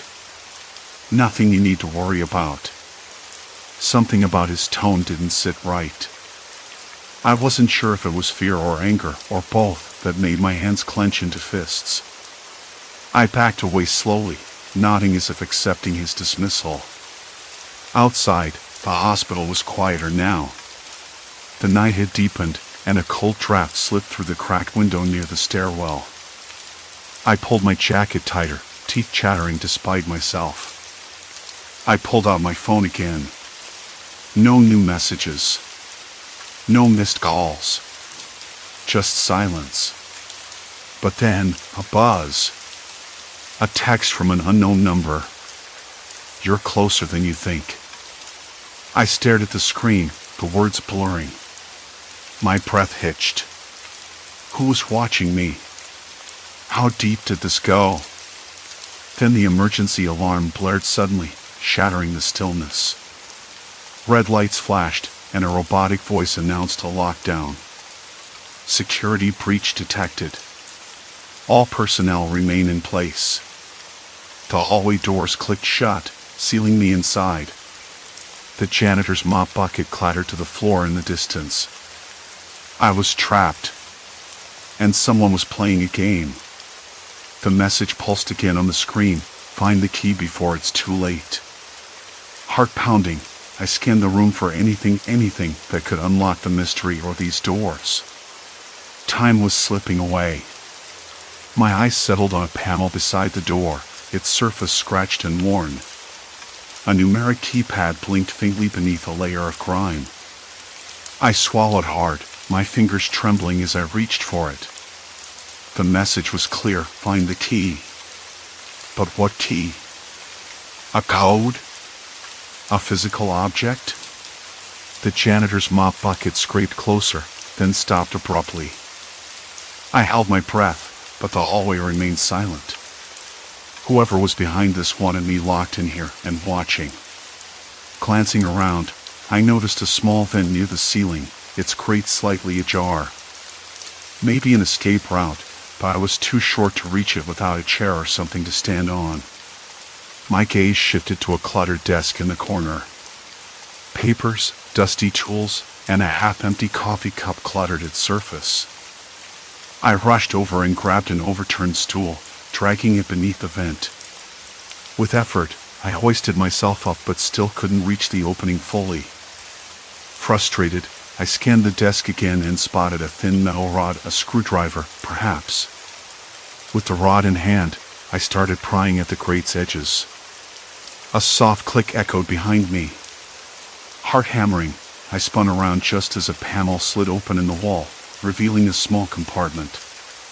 Inside lay a tarnished brass key, its teeth worn but distinct. I grabbed the key, my fingers slick with sweat, and darted back to the door. The keypad glowed red, taunting me. I slid the key into the lock, solid, cool metal against my palm, and turned it. The door groaned, then slowly creaked open, spilling light into the room. Freedom was just a step away. But as I crossed the threshold, a cold voice whispered from the speaker above. "Game over?" Not quite. The door creaked open, and a stale rush of recycled air hit me like a slap. The corridor beyond stretched dim and narrow, fluorescent lights buzzing overhead in irregular pulses. I hesitated, the brass key still cool against my palm, my throat tight with a mix of dread and determination. The faint hum of machines echoed somewhere deep inside the hospital, a reminder that this place was still alive, even if it felt like it was holding its breath. I stepped through the doorway, careful not to make a sound. The floor beneath my shoes was cold, the linoleum worn smooth by years of footsteps I couldn't count. A faint chemical smell, cleaning agents mixed with something metallic, hung in the air, cold and heavy with silence, sharp enough to burn the back of my nose. It was the kind of scent that made you wonder how long it had been since anyone had truly cared about the patients here. I glanced back once, the door settling shut with a muted click behind me. No going back now. My pulse quickened, but I forced myself to keep moving. The hallway branched off left and right, each direction swallowed by shadows. I chose left, mostly because the right side was marked with signs warning of restricted access, and I knew I didn't have clearance for that. As I walked, my ears picked up a faint sound, a low murmur, like a conversation just out of reach. I followed it, my footsteps muffled by the threadbare carpet runners. The voices came into focus, a male voice, calm but insistent, and a female voice that wavered, trembling under the weight of something unspoken. I couldn't make out the words, but the tone set my skin crawling. I rounded a corner and froze. The hallway opened into a small nurse's station bathed in the sickly glow of overhead lighting. A figure sat hunched over a computer, fingers flying across the keyboard with practiced speed. The screen faced away from me, but I caught glimpses of lines of code scrolling faster than I could read. "Are you sure about this?" the female voice said, soft but urgent. The man's reply was clipped, almost mechanical. "We don't have a choice. The data is too valuable to lose." I swallowed hard, every instinct screaming at me to run, but my feet stayed rooted. "I still can't explain it." The voices weren't coming from a patient or medical staff, they belonged to someone else entirely. Someone who had infiltrated this place with an agenda I couldn't yet understand. A sudden crackle from the computer startled me. The man's fingers paused. "I'm sending the next batch now. The deepfakes will do the rest." Deepfakes. The word hit me like a punch. That explained the calls, my friends' voices, begging for help, but all a trap. Someone had been using those synthetic voices to lure people here, to this exact place. But why? What kind of sick experiment were they running? I stepped back, misjudging the slick floor and almost slipping. A sharp breath escaped me. The man looked up suddenly, eyes narrowing. "Who's there?" Panic surged through my veins. I ducked behind a filing cabinet, pressing my back to the cold metal. My heart thundered so loudly I was sure he could hear it. The voices ceased. Silence. Complete silence. Then, from somewhere deeper in the station, a phone rang, shrilly, insistently. The man hesitated, then answered. His side of the conversation was clipped, professional, but his eyes darted toward the door I'd just slipped through. "Everything's on schedule. The patients are responding well. No complications so far. Patients. Responding well." My stomach clenched. The idea of innocent people trapped here, manipulated by a voice that wasn't real, sent a wave of nausea through me. I forced myself to breathe, to stay focused. I crept forward, edging past the desk, and caught a glimpse of the screen. Lines of code, yes, but also a list of names, patients, I assumed, alongside timestamps and status updates like awaiting response or engaged in protocol. One name made me blink, Julia. Julia was one of the friends who had called me, the one whose voice I'd heard pleading moments before. And here she was, listed as engaged. My hands trembled, but I forced myself to scan further.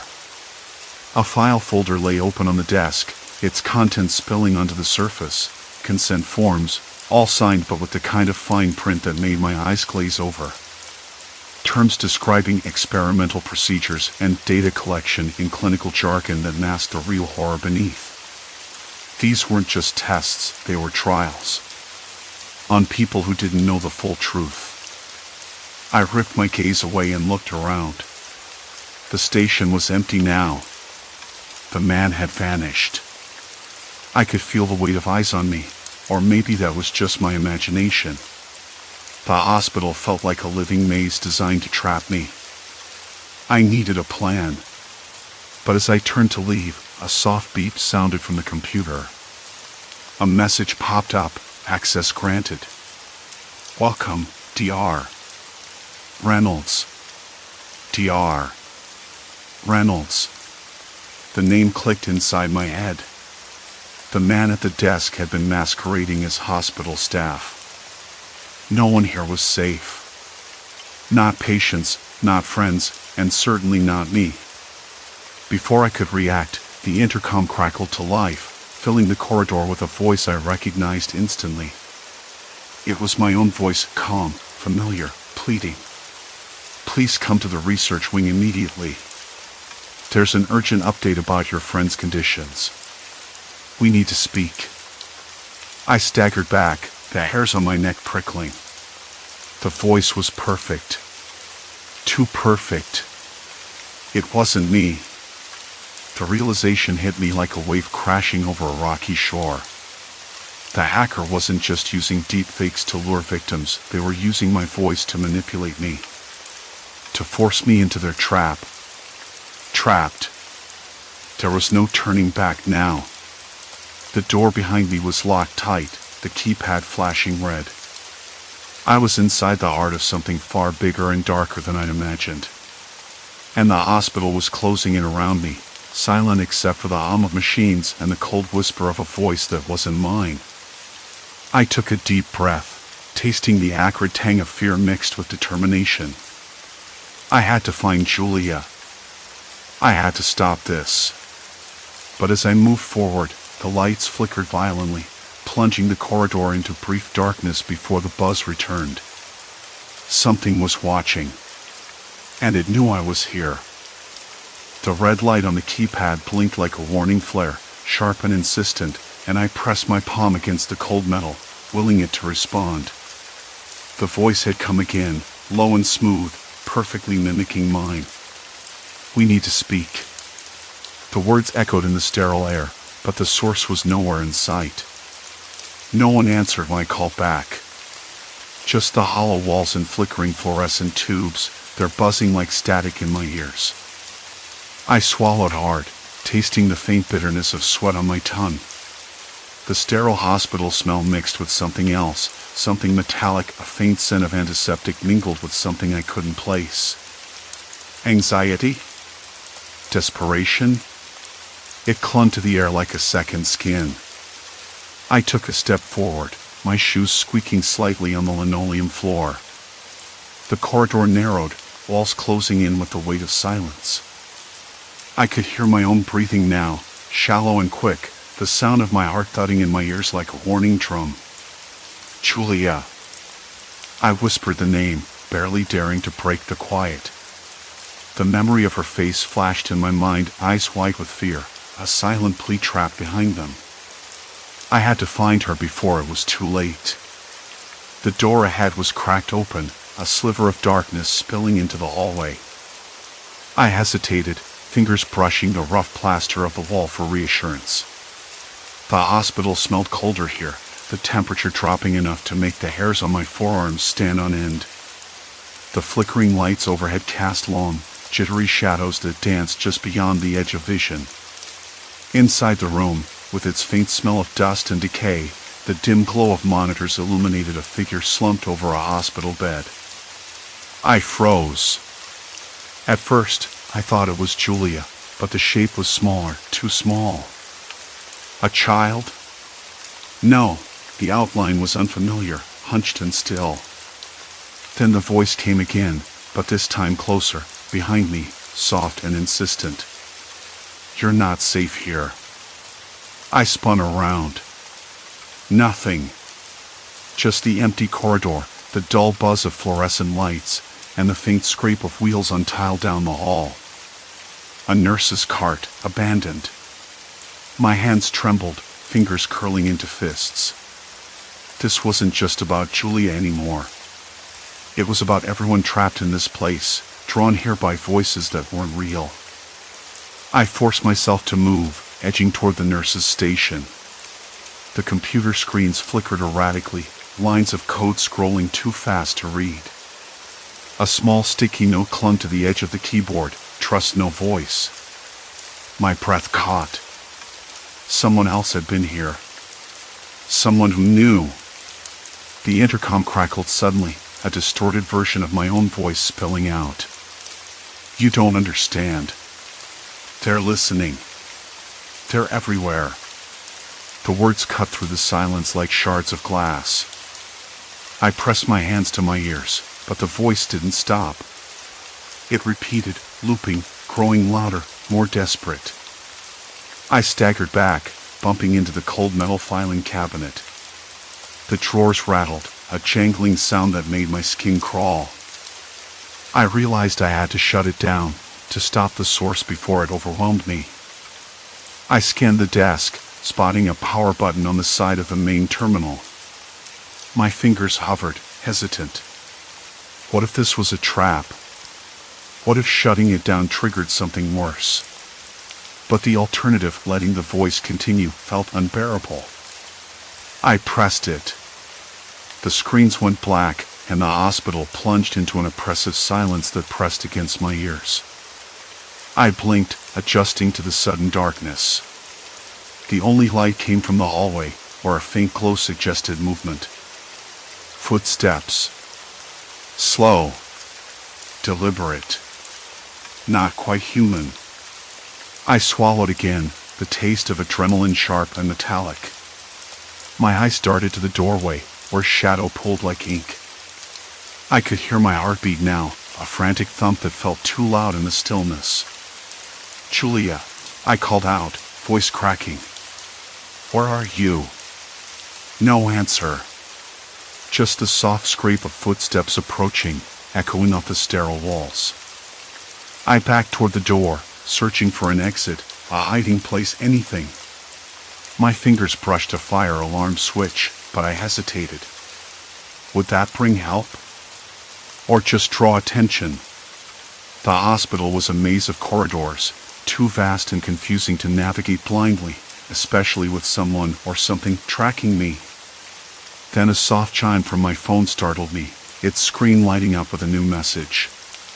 The text was short, chilling in its simplicity. Look behind you. I spun around. Empty corridor. No one. My breath hitched. The flickering lights overhead seemed to pulse in time with my racing heart. I clenched my jaw, forcing myself to think. The hacker was playing a game, a twisted, cruel game. Using voices, shadows, even my own fears against me. It wasn't just about control anymore. It was about breaking me. But why? What did they want? The answer came with a sudden, sharp beep from the monitors as the power flickered back on. Code streamed across the screens again, faster this time, almost frantic. Amidst the chaos, a single line stood out, Experiment 47, subject secured. My stomach lurched. Julia was one of the subjects. And I was right in the middle of their operation. I pressed forward, ignoring the cold sweat that slicked my palms. The corridor stretched ahead, a tunnel of light and shadow, leading deeper into the hospital's bowels. I had to find her. Had to stop whatever was happening before more people disappeared. There was a door at the end, heavy and reinforced, labeled Research Lab 3. The lock beeped as I approached, and for a moment, I registered the sharp, clinical smell of antiseptic mixed with something else, something chemical and unsettling. I tried the handle.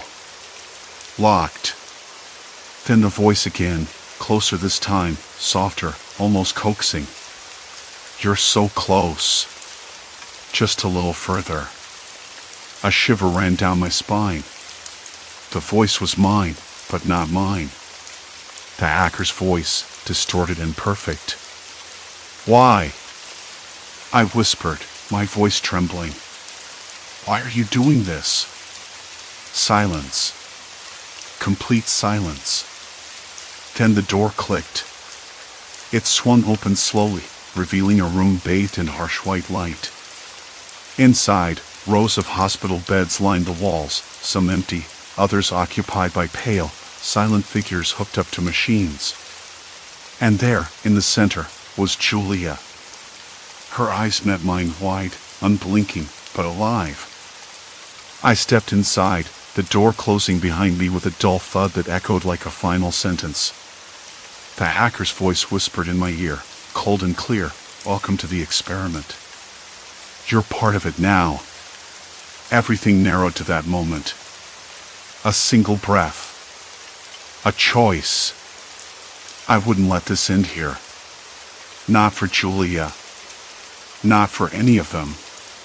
The hospital had become a cage, and I was going to find the key.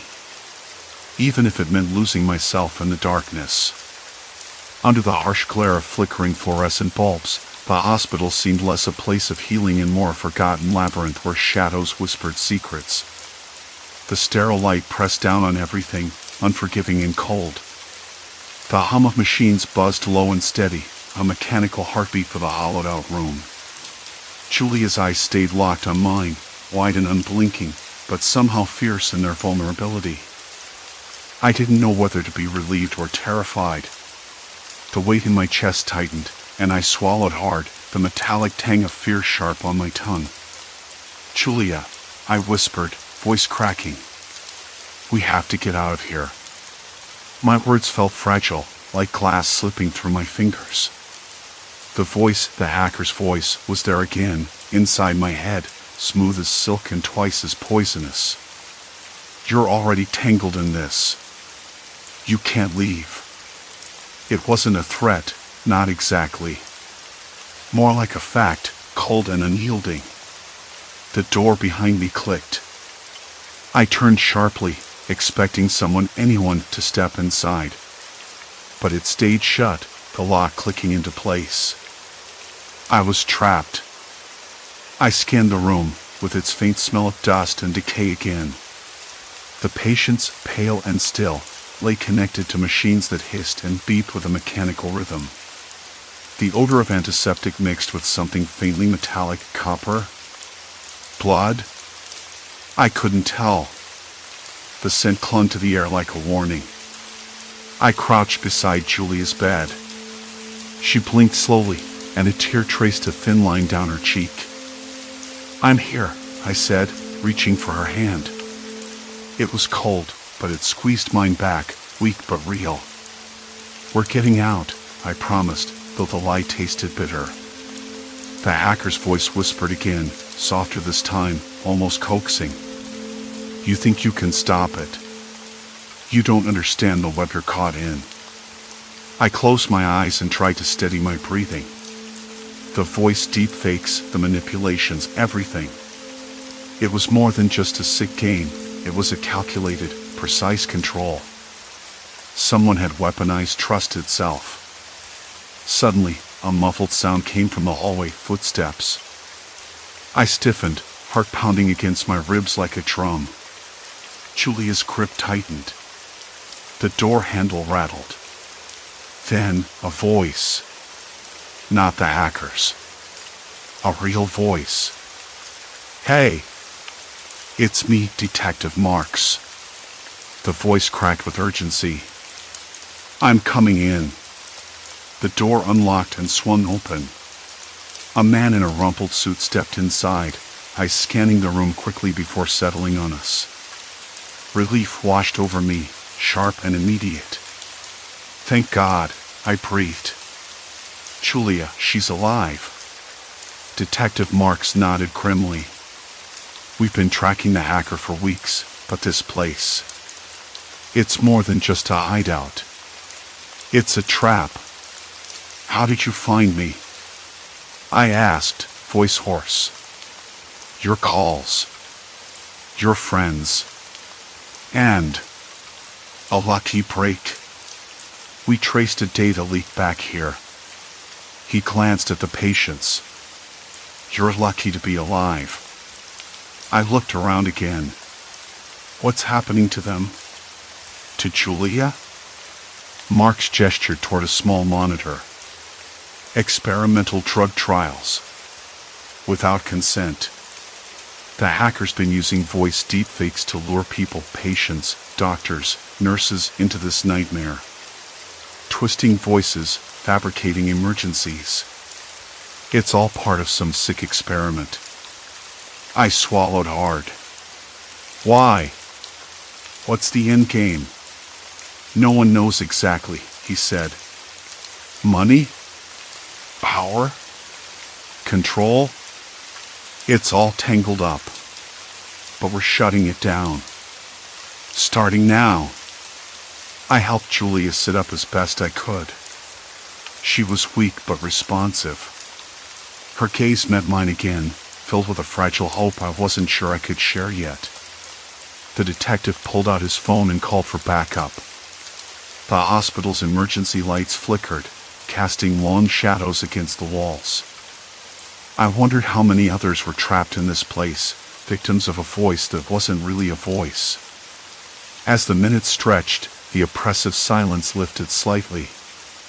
Nurses and officers arrived, carefully moving through the wards, checking on patients, shutting down machines. The hospital was being reclaimed, but the scars would linger. Later, outside the hospital, the night air was cool and sharp. The city smelled like rain and asphalt, a reminder that the world kept moving, indifferent to the horrors hidden behind its walls. Julia leaned against me, her breath shallow but steady. I felt her pulse under my fingers, alive, stubborn, defiant.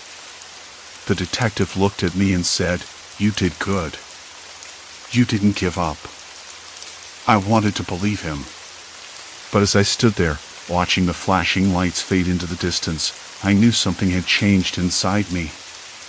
The hacker's voice had left a mark, a whisper beneath my own thoughts, a shadow I couldn't shake.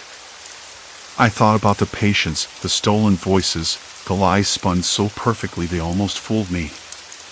Trust was fragile. Reality even more so.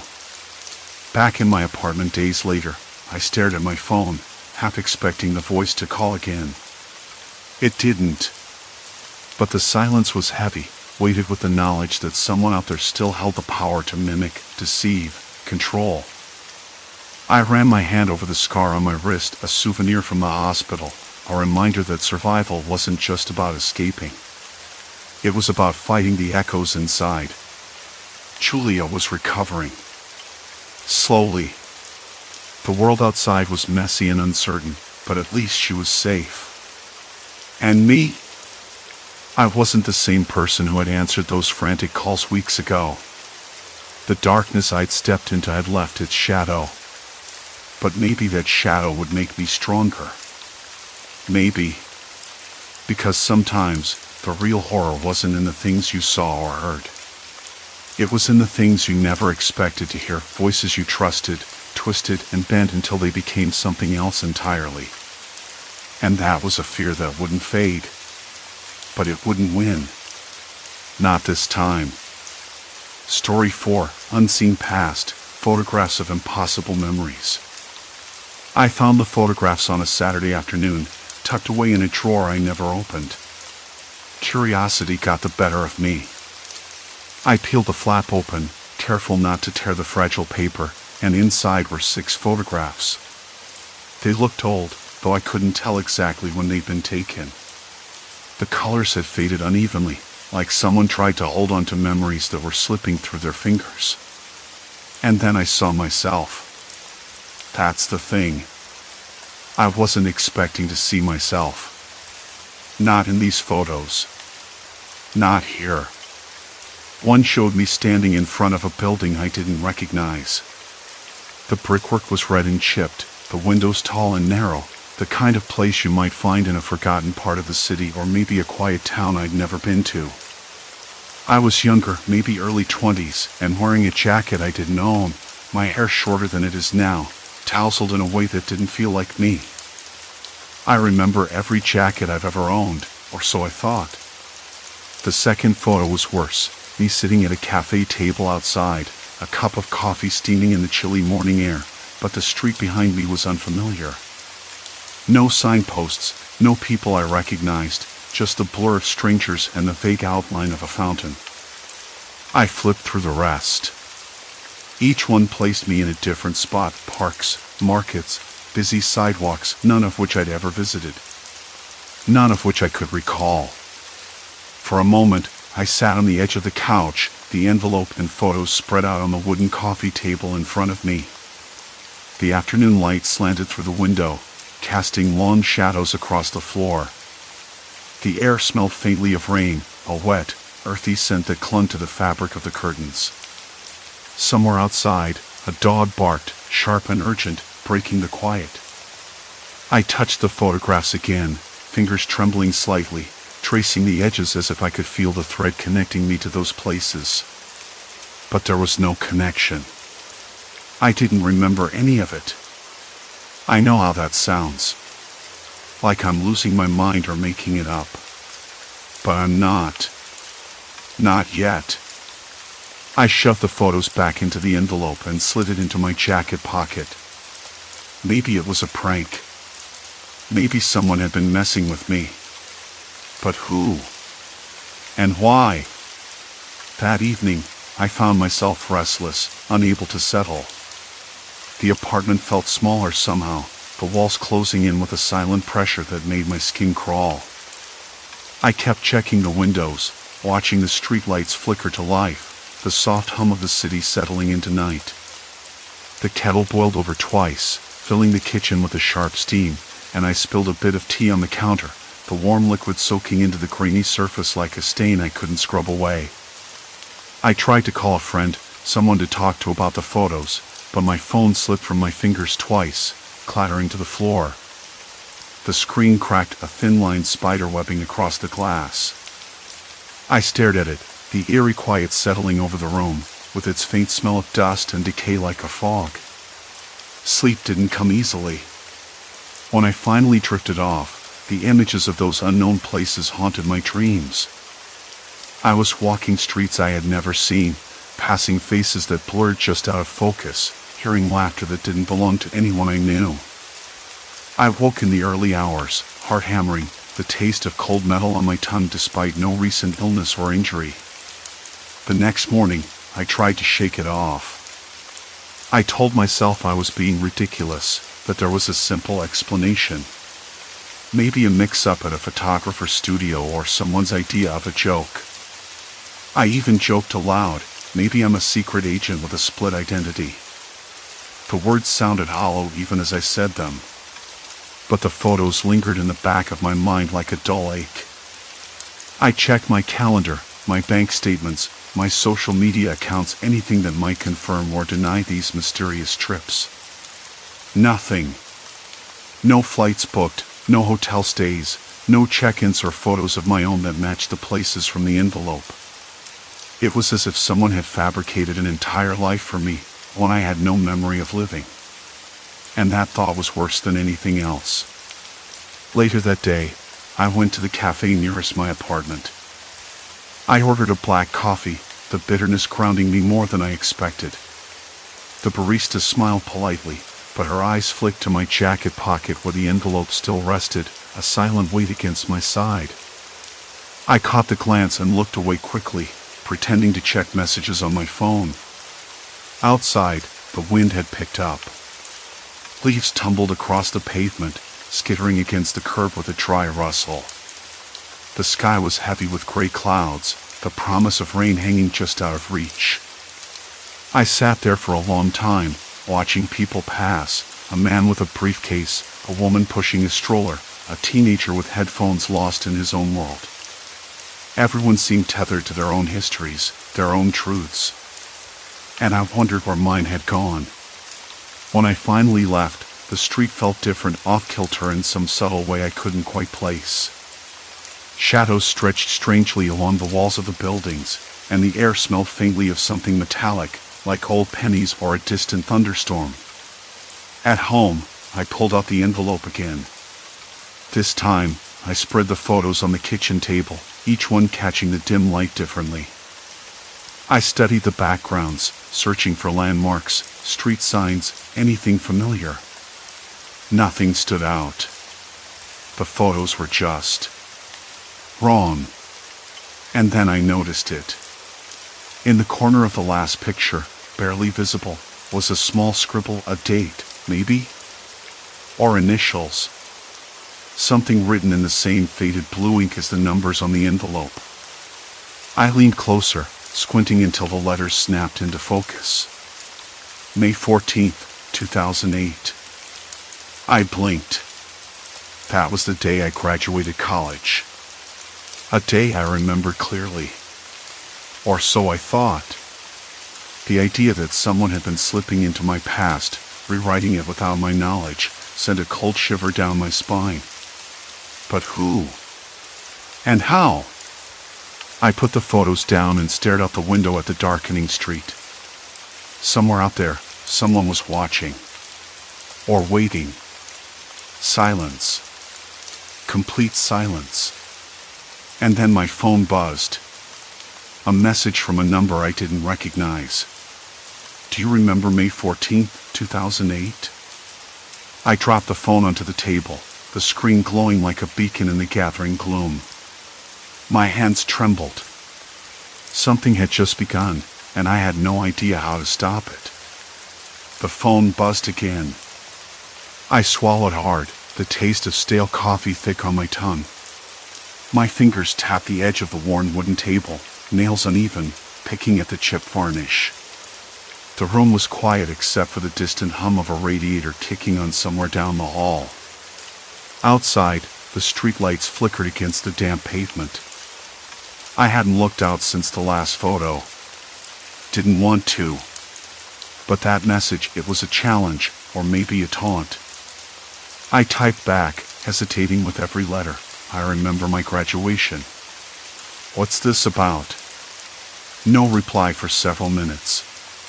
The silence felt heavier than the shadows pooling in the corners of the room. Then the phone buzzed again. You don't remember everything. Not really. I leaned back, exhaling slowly, trying to steady the rush of thoughts scrambling through my head. What didn't I remember? And why was someone so intent on reminding me of a day I thought I knew? The photos were wrong. They couldn't be real. Yet the blue scribble, the date, had been unmistakable, a pinpoint in the fog of confusion. I needed to know more. Needed to see if this was some sick joke or something worse. I started with the obvious, my own memory. I pulled out my old graduation album from the shelf, the pages yellowed and curling at the edges. The plastic sleeves crinkled under my fingers.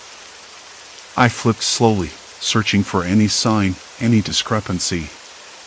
There were the usual group shots, clumsy smiles, handshakes with professors, caps tossed in the air. Everything familiar. Except I noticed something odd. In one group photo, taken right after the ceremony, there was a figure behind me. Not fully visible, just a shadowy outline, half hidden behind a tree. The face was blurred, but the posture was unsettlingly familiar. I couldn't place it, but it felt wrong, like a piece of a puzzle that didn't fit. I zoomed in with my phone's camera, trying to sharpen the blurred face. It didn't help. But the feeling stayed, that prickling awareness that I wasn't alone in that moment, even though I had no memory of anyone standing there. Late night was leaking into early morning. I glanced at the clock, 3:17 a.m. My eyes stung. The apartment smelled faintly of old paper and the tang of cold sweat. I rubbed my temples, wishing the headache would ease. I needed someone to talk to, someone who wouldn't think I'd lost my mind. I called Jessica. She picked up on the second ring, sleepy but steady. "Hey," I said, voice rough. "You awake?" "Barely," she answered, drawing out the word like a yawn. "What's up?" I hesitated. Something weird's happening. I found these photos. Of me, but in places I don't remember ever being. And then I got a text from some unknown number asking if I remember a certain day. May 14th, 2008. There was a pause. May 14th? That's your graduation, right? Yeah. But it's like someone's messing with my past. making me doubt what's real. Jessica's voice was soft, cautious. Are you okay? Like, really? I don't know, I admitted. I'm trying to figure out what's going on. But it's like someone's been watching me, rewriting parts of my life. She didn't sound convinced. Maybe you're just stressed. You've been working too hard. I know how that sounds, I said, but the photos, they don't add up. And the messages. Someone's playing a game, Jess, and I don't know the rules. There was a rustle on her end. Okay. Listen. Tomorrow, come over. We'll look at everything together. Maybe there's a logical explanation. I wanted to say no. To say I had to keep digging alone. But that voice of reason, the one I usually ignored, won out. Thanks. I'll come by. After we hung up, I sat in the dark, phone on the table, the glow still faintly lighting the edges of the photos spread before me. The quiet was broken by the soft creak of my apartment door. I froze. The hairs on the back of my neck prickled. No one was supposed to be here. I slipped out of the chair and moved toward the door, every step like a drumbeat in my chest. The hallway was empty. No signs of forced entry. No footprints. Just the stale smell of dust and old paint. I shook my head. Get a grip, I muttered. You're imagining things. But the unease lingered. Someone had been inside my apartment. Maybe last night, maybe earlier. That shadow behind me in the photo wasn't the only presence I couldn't explain. I decided to check my computer next. Maybe there was some clue hidden in my files. My heart skipped a beat when I saw a new folder on the desktop. It wasn't there before. I clicked it open. Inside were dozens of images, screenshots, photos, documents, all labeled with dates and locations I didn't recognize. But the faces in the photos? Me. Or versions of me. One file caught my eye, a photo of a cafe I'd never heard of, with me sitting alone at a corner table, looking out the window. The timestamp said 2010. But I had no memory of ever visiting that place. I scrolled through the images, each one more unsettling than the last. Me in airports, me in parks, me at parties I had no recollection of attending. It was like someone had constructed an entire alternative history for me, complete with fabricated memories, or at least, fake evidence.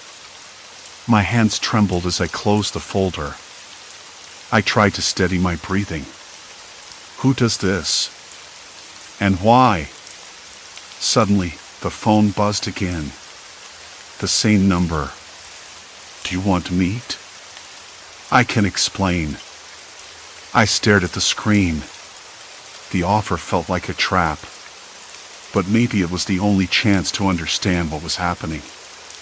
Or maybe it was exactly what whoever was behind this wanted.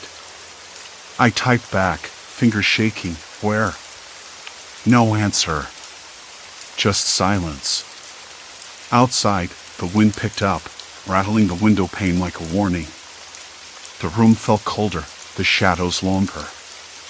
And somewhere deep inside, I knew this was far from over.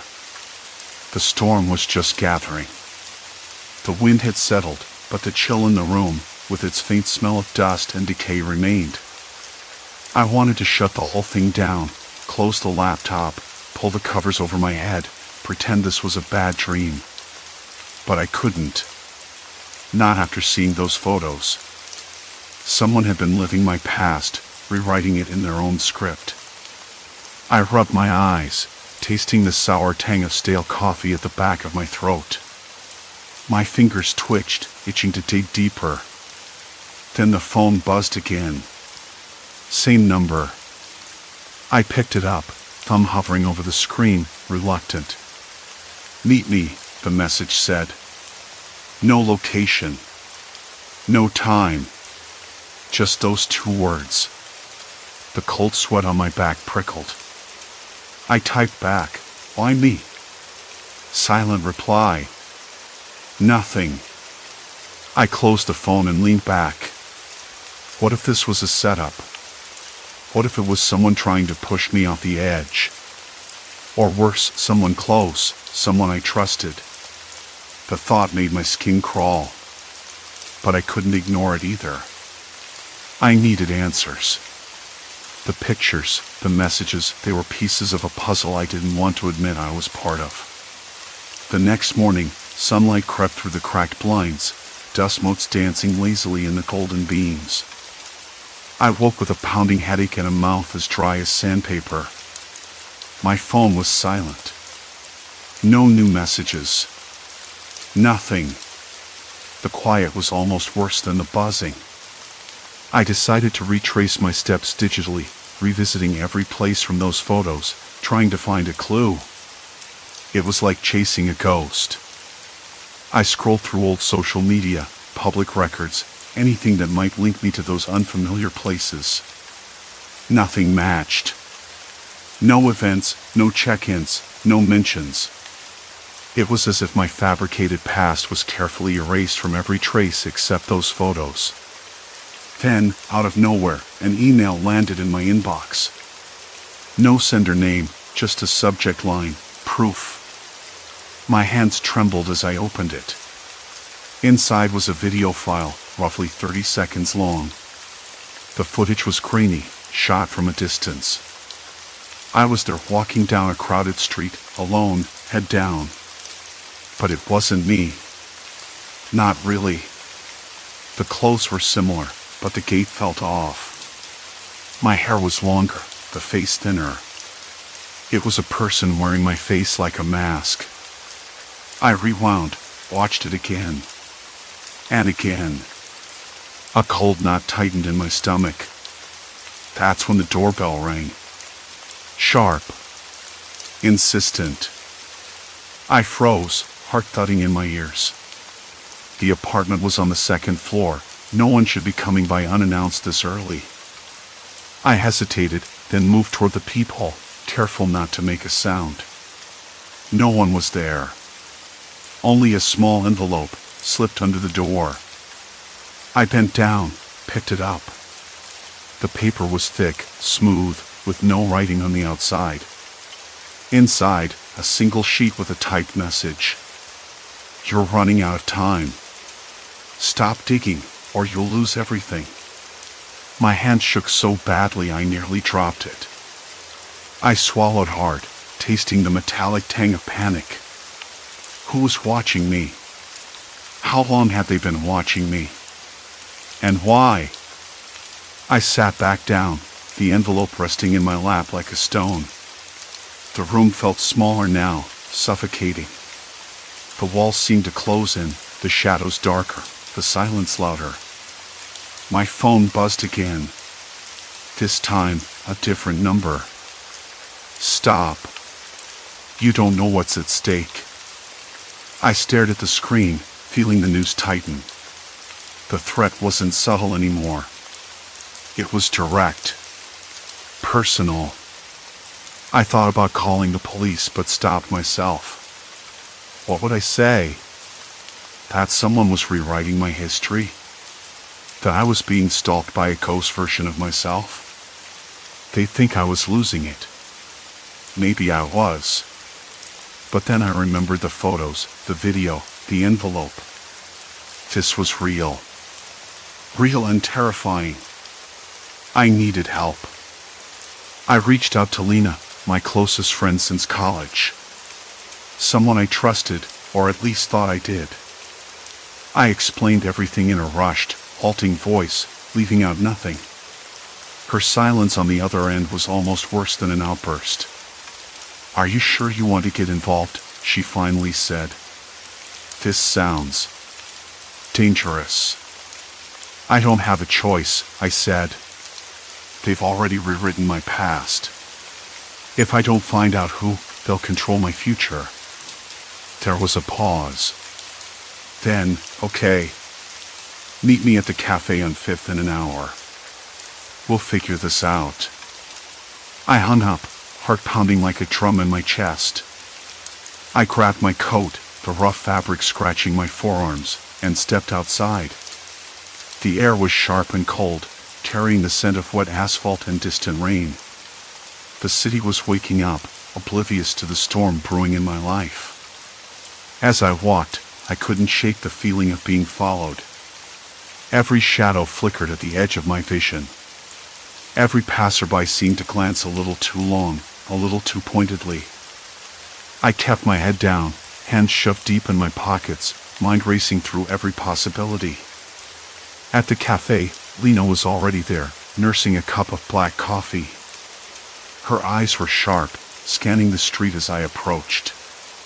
"Tell me everything," she said quietly. I did.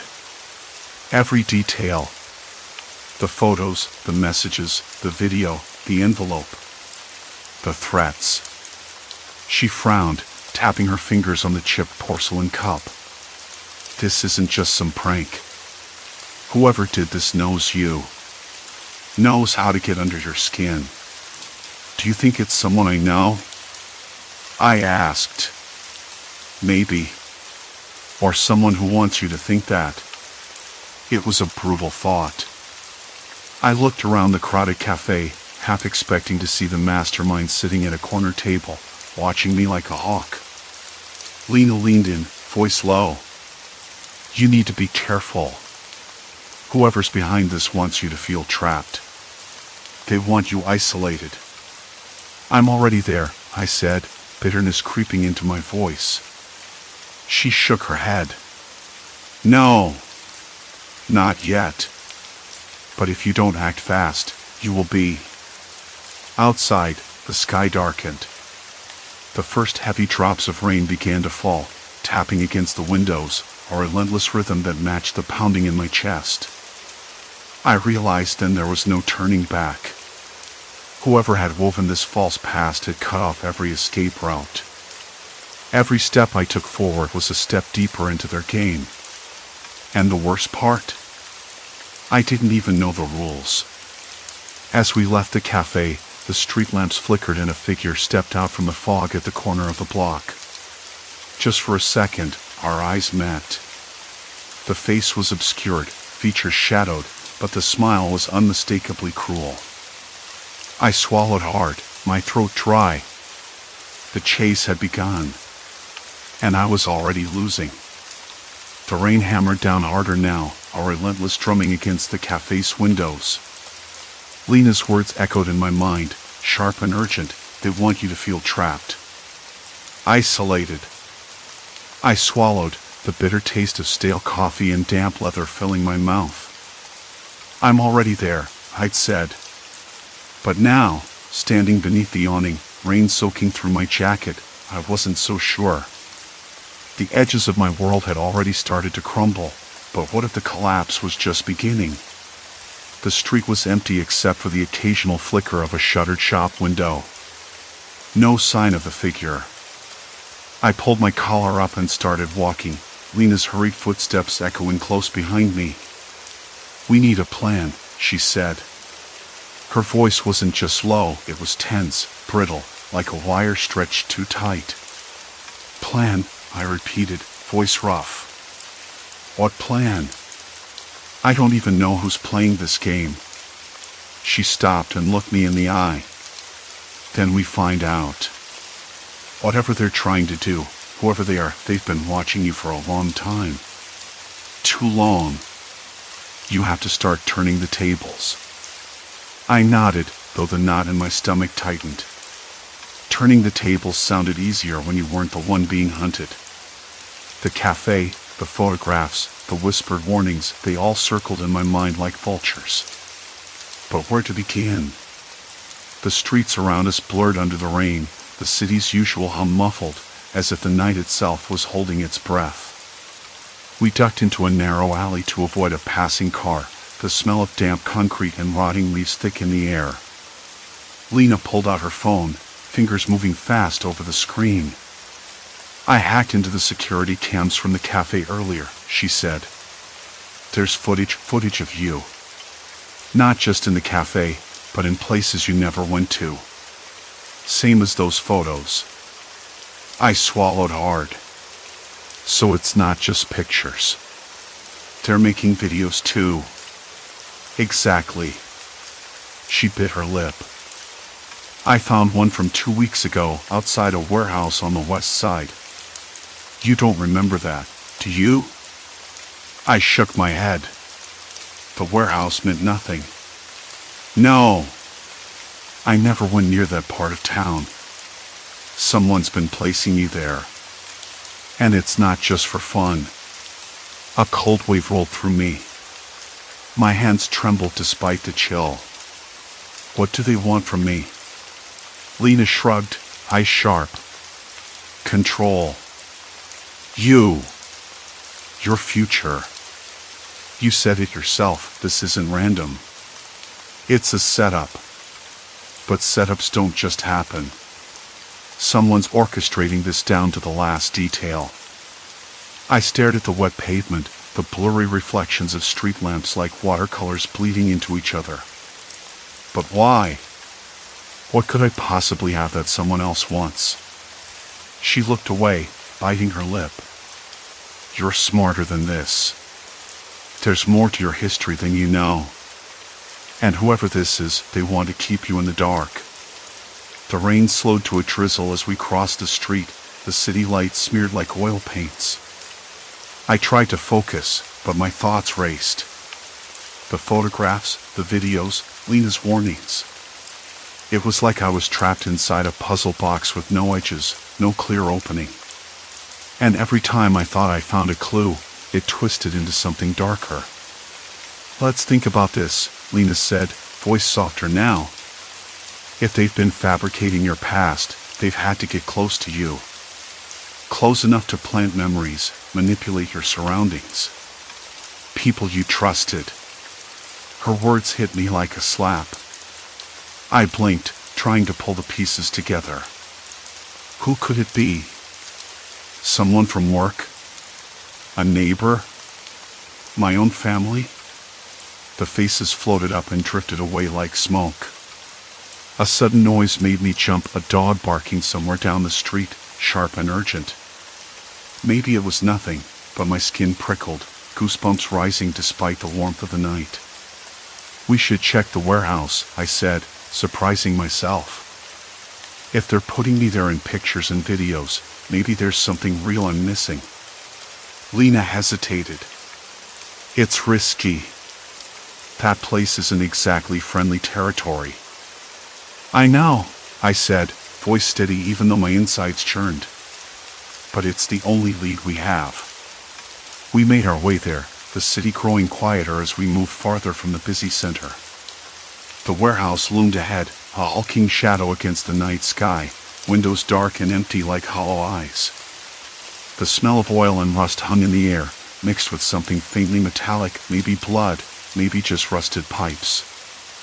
I stepped closer, running my hand along the rough brick.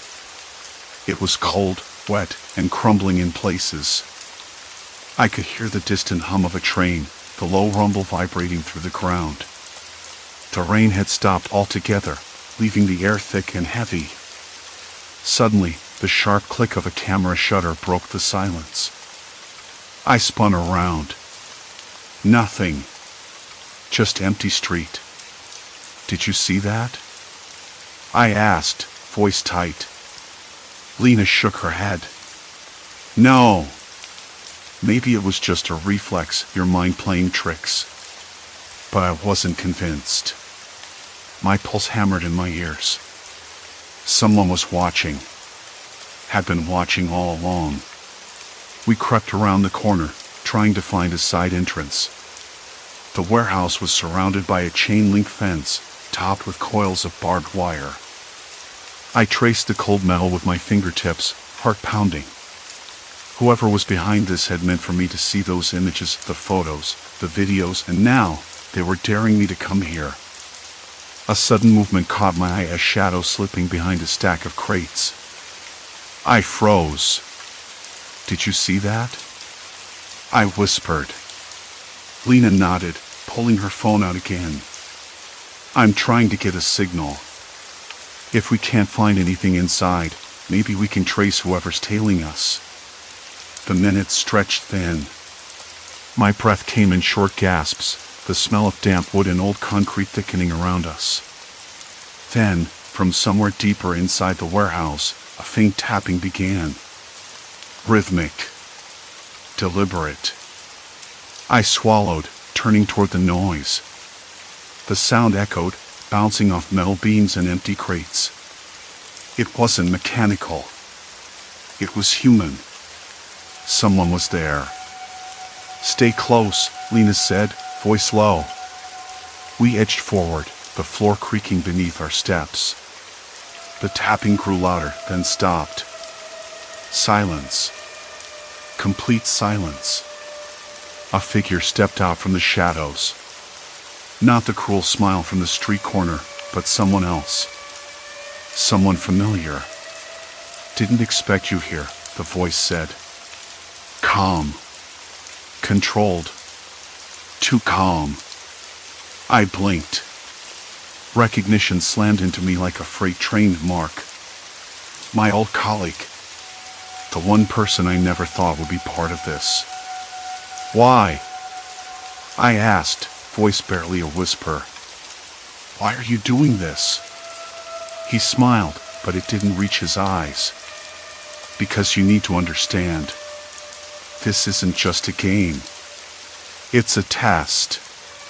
A test. The word felt like a punch to the gut. My hands clenched into fists, nails biting into my palms. What do you want from me? I demanded. I sat on the edge of my bed, the photo album spread across my lap like a secret I wasn't ready to face. The room smelled faintly of damp wood and the faint, bitter tang of stale coffee from earlier.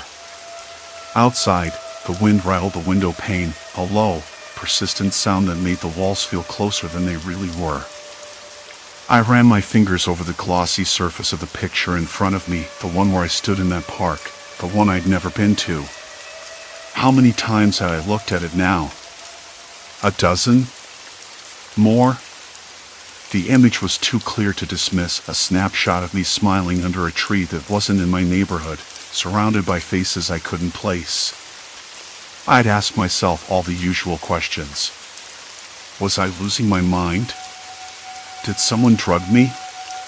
Had I wandered off in some fugue state? None of it fit.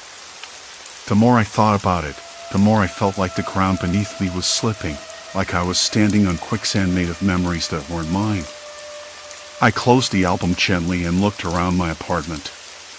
The peeling wallpaper, the crooked bookshelf, the faint outline of a coffee stain on the table, it was all painfully familiar, yet it felt like a stage set, a carefully constructed lie. I rubbed my temples, the dull ache pulsing between my eyebrows intensifying. That's when I heard it, a soft knock. Not the usual hurried tap of a delivery guy, but deliberate, slow, almost hesitant. The sound made me freeze. My breath caught. I hadn't told anyone about the album. No one. Who is it? I called out, voice barely above a whisper. No answer. Just another knock. This time sharper, more insistent. I slid off the bed, the old floorboard creaking under my weight. My feet were bare, cold on the rough carpet. I edged toward the door, heart thudding loud enough to drown out the creaks and knocks. Peeking through the peephole, I saw a woman mid-30s, maybe her face partly shadowed under a wool hat. She looked familiar, but that couldn't be, right? I shook the thought away and stepped back. Who are you? I asked through the door, trying to steady my voice. She hesitated. I think we need to talk, she said, voice low and calm. About the photos. My hands trembled. How do you know about those? She didn't answer right away. Instead, I heard a faint rustling, like she was pulling something from inside her coat. Then she spoke again. I'm someone who knows the truth about you. About what's been done. I wanted to slam the door, run, hide, but something in her tone stopped me.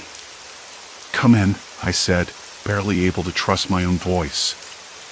The door creaked open, and she stepped inside, carrying a folder thick with papers. The air shifted, colder somehow, and the faint smell of rain followed her in. She placed the folder on the table and opened it carefully. Inside were more photos, pictures of me in places I'd never visited, with people I'd never met. But also documents, old receipts, hotel keys, even a journal, pages filled with handwriting that wasn't mine. "This isn't just about some strange photos," she said, eyes steady. "Someone's been rewriting your past, fabricating it piece by piece. Not to erase you, but to control what you'll do next." I stared at her. "Why? Who would do that?" She hesitated again, then sighed. "Because you're important. Not just to yourself, but to others.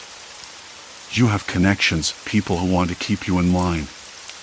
This," she gestured at the folder, "is their way of steering you without you even realizing it." I swallowed hard, the room spinning slightly. "I don't understand. How do they even make this stuff?" She flipped through the journal. "It's meticulous. Staged photos, planted evidence, fake memories seeded through people who act like they know you. It's all designed to make you doubt yourself."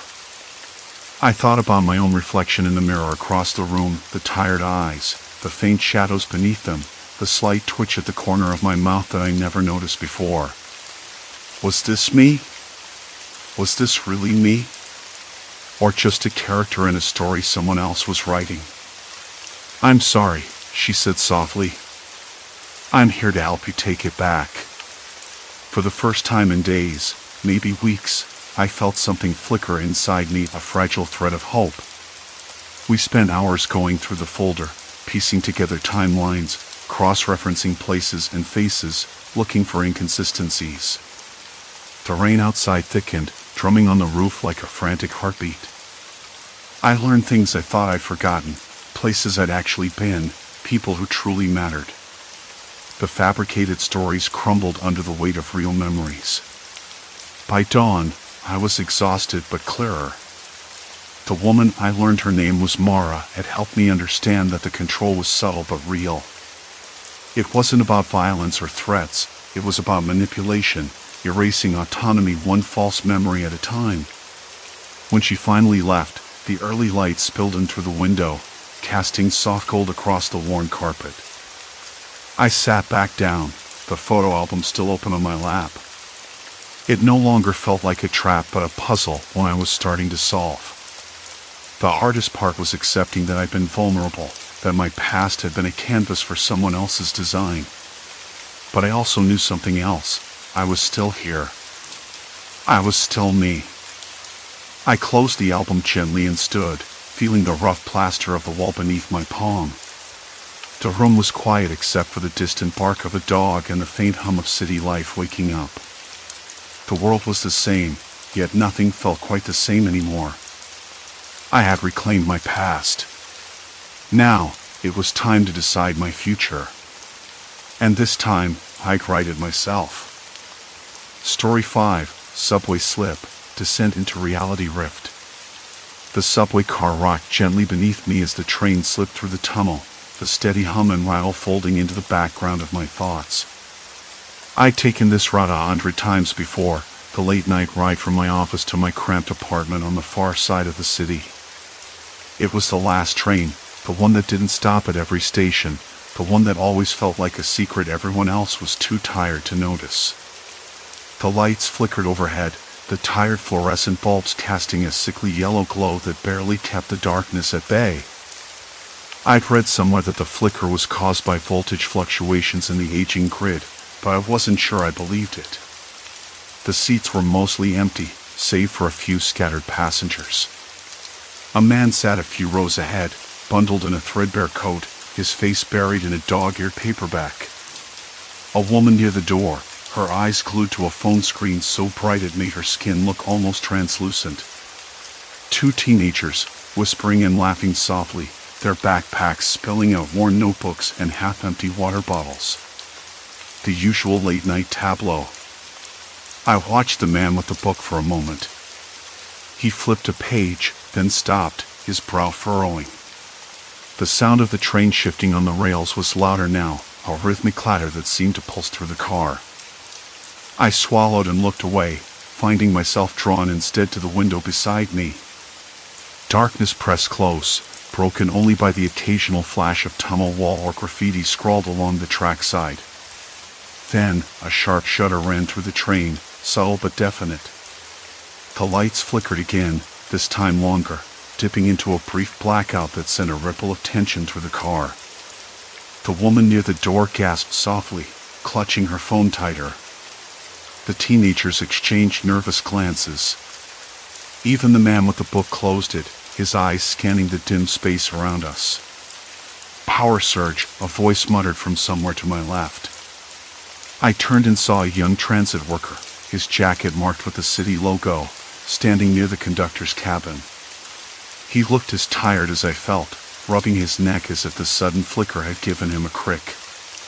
Nothing to worry about, he added, though his voice held a note of uncertainty. Happens sometimes with the old lines. I nodded, but I wasn't convinced. Something about that flicker felt off, like the train had slipped momentarily out of sync with itself. The doors slid open at the next station, but no one got on. The platform was empty, lit by harsh sodium lamps that cast long shadows on the cracked concrete. The quiet was thick, almost too quiet for a city that never truly slept. I glanced around, suddenly aware of how small and isolated the train car felt. The man with the book stood up and stretched, his joints cracking audibly in the silence. Must be some kind of maintenance, he said, though his voice held a hesitant edge. He moved toward the door, hesitated, then sat back down. I watched him, curious despite myself. He seemed different somehow, not quite right.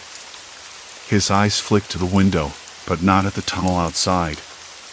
Instead, he stared at the reflection of the car's interior, as though something there disturbed him. The train lurched again, this time more abruptly. A low vibration hummed beneath my feet, spreading through the metal body of the car and into my bones.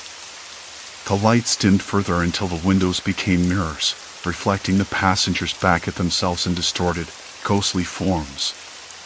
A sudden, sharp ping echoed through the car, like a distant door closing.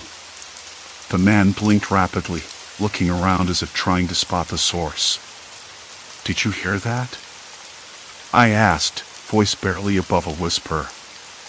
He shook his head. "Hearing things," he said, but I caught the hesitation in his tone.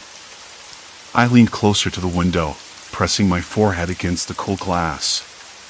The dark tunnel stretched endlessly behind us, but something was wrong. The usual graffiti wasn't there, no flickers of light from passing trains. It was empty, too empty. My breath fogged the glass, and I wiped it away with my sleeve. The train slowed, the brakes hissing softly as we approached the next stop. The station name blinked on the LED sign overhead, Lexington. When the doors slid open, the platform was deserted. No other passengers, no staff, just cold fluorescent light and the faint smell of mildew. I glanced out, then back at the car. The woman near the door had disappeared. Panic didn't rise immediately, more a creeping confusion, like a puzzle missing its edges. I stared at the empty space she occupied moments before, then at the other passengers. The teenagers still whispered, but the man with the book looked pale. His hands trembled slightly on his knees. "Where did she go?" I finally asked aloud. No one answered. The teenagers exchanged uneasy looks, their voices dropping to whispers. The man with the book shook his head again, as if trying to banish the thought. The train jolted forward abruptly, leaving the empty platform behind. The lights flickered once more, then steadied. The woman was nowhere in sight. I tried to tell myself she must have just stepped off for a moment, maybe into a hidden passage or a maintenance corridor. But the platform had been empty. No one else was there. No sounds of footsteps, no faint echoes. A dry taste coated my tongue, and I swallowed hard. The air inside the car felt thicker now, oppressive in a way I couldn't name.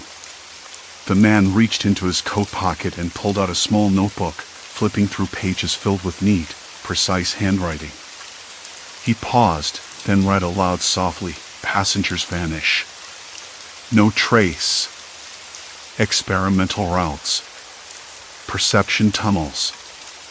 I looked at him, startled. "What are you talking about?" He met my eyes, his own wide and unblinking. "I know it sounds crazy, but there are rumors. Hidden lines beneath the city, designed to manipulate. To trap minds." I laughed, a dry, humorless sound. "Sounds like something from a science fiction novel." "Believe what you want," he said quietly. "But if you start noticing things disappearing, people vanishing without a trace, you might want to look closer." The train slowed again, the familiar clatter of the rails growing louder. The next station was mine. I gathered my things, my fingers still trembling slightly. As I stood, I glanced back at the empty spot where the woman had been. The window beside me reflected a pale face, wide-eyed and unsteady. I stepped off the train and onto the platform. The cool air hit me, sharp and real, or at least it felt real. Behind me, the train doors slid shut with a soft hiss. The lights flickered one last time. And then, silence. Complete silence. The silence clung to the platform like a dense fog, pressing against my ears. No distant chatter, no hiss of the train doors reopening. Nothing but the cold hum of the fluorescent lights overhead, flickering with that same uneven rhythm. A dead station. Empty. And the faintest trace of something wrong, like a low-frequency vibration under the soles of my shoes. I looked around. No staff in sight. No other passengers. Just the peeling paint on the walls and the cracked tiles beneath my feet. I swallowed hard, trying to steady my breath. The chill in the air wasn't just temperature, it was something else. A warning, maybe. I pulled out my phone. No signal. Of course.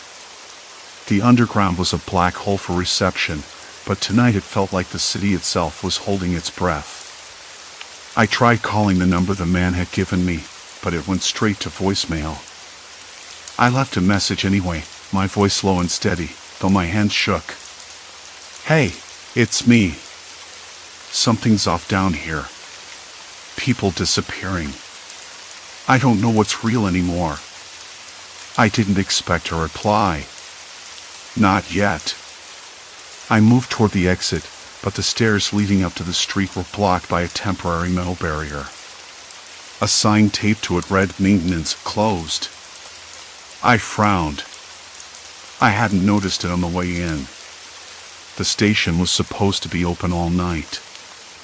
I was stuck. The platform stretched out, empty and sterile. The fluorescent bulbs overhead flickered again, casting long, jittery shadows. I shivered, running my palms over the rough surface of the metal railing.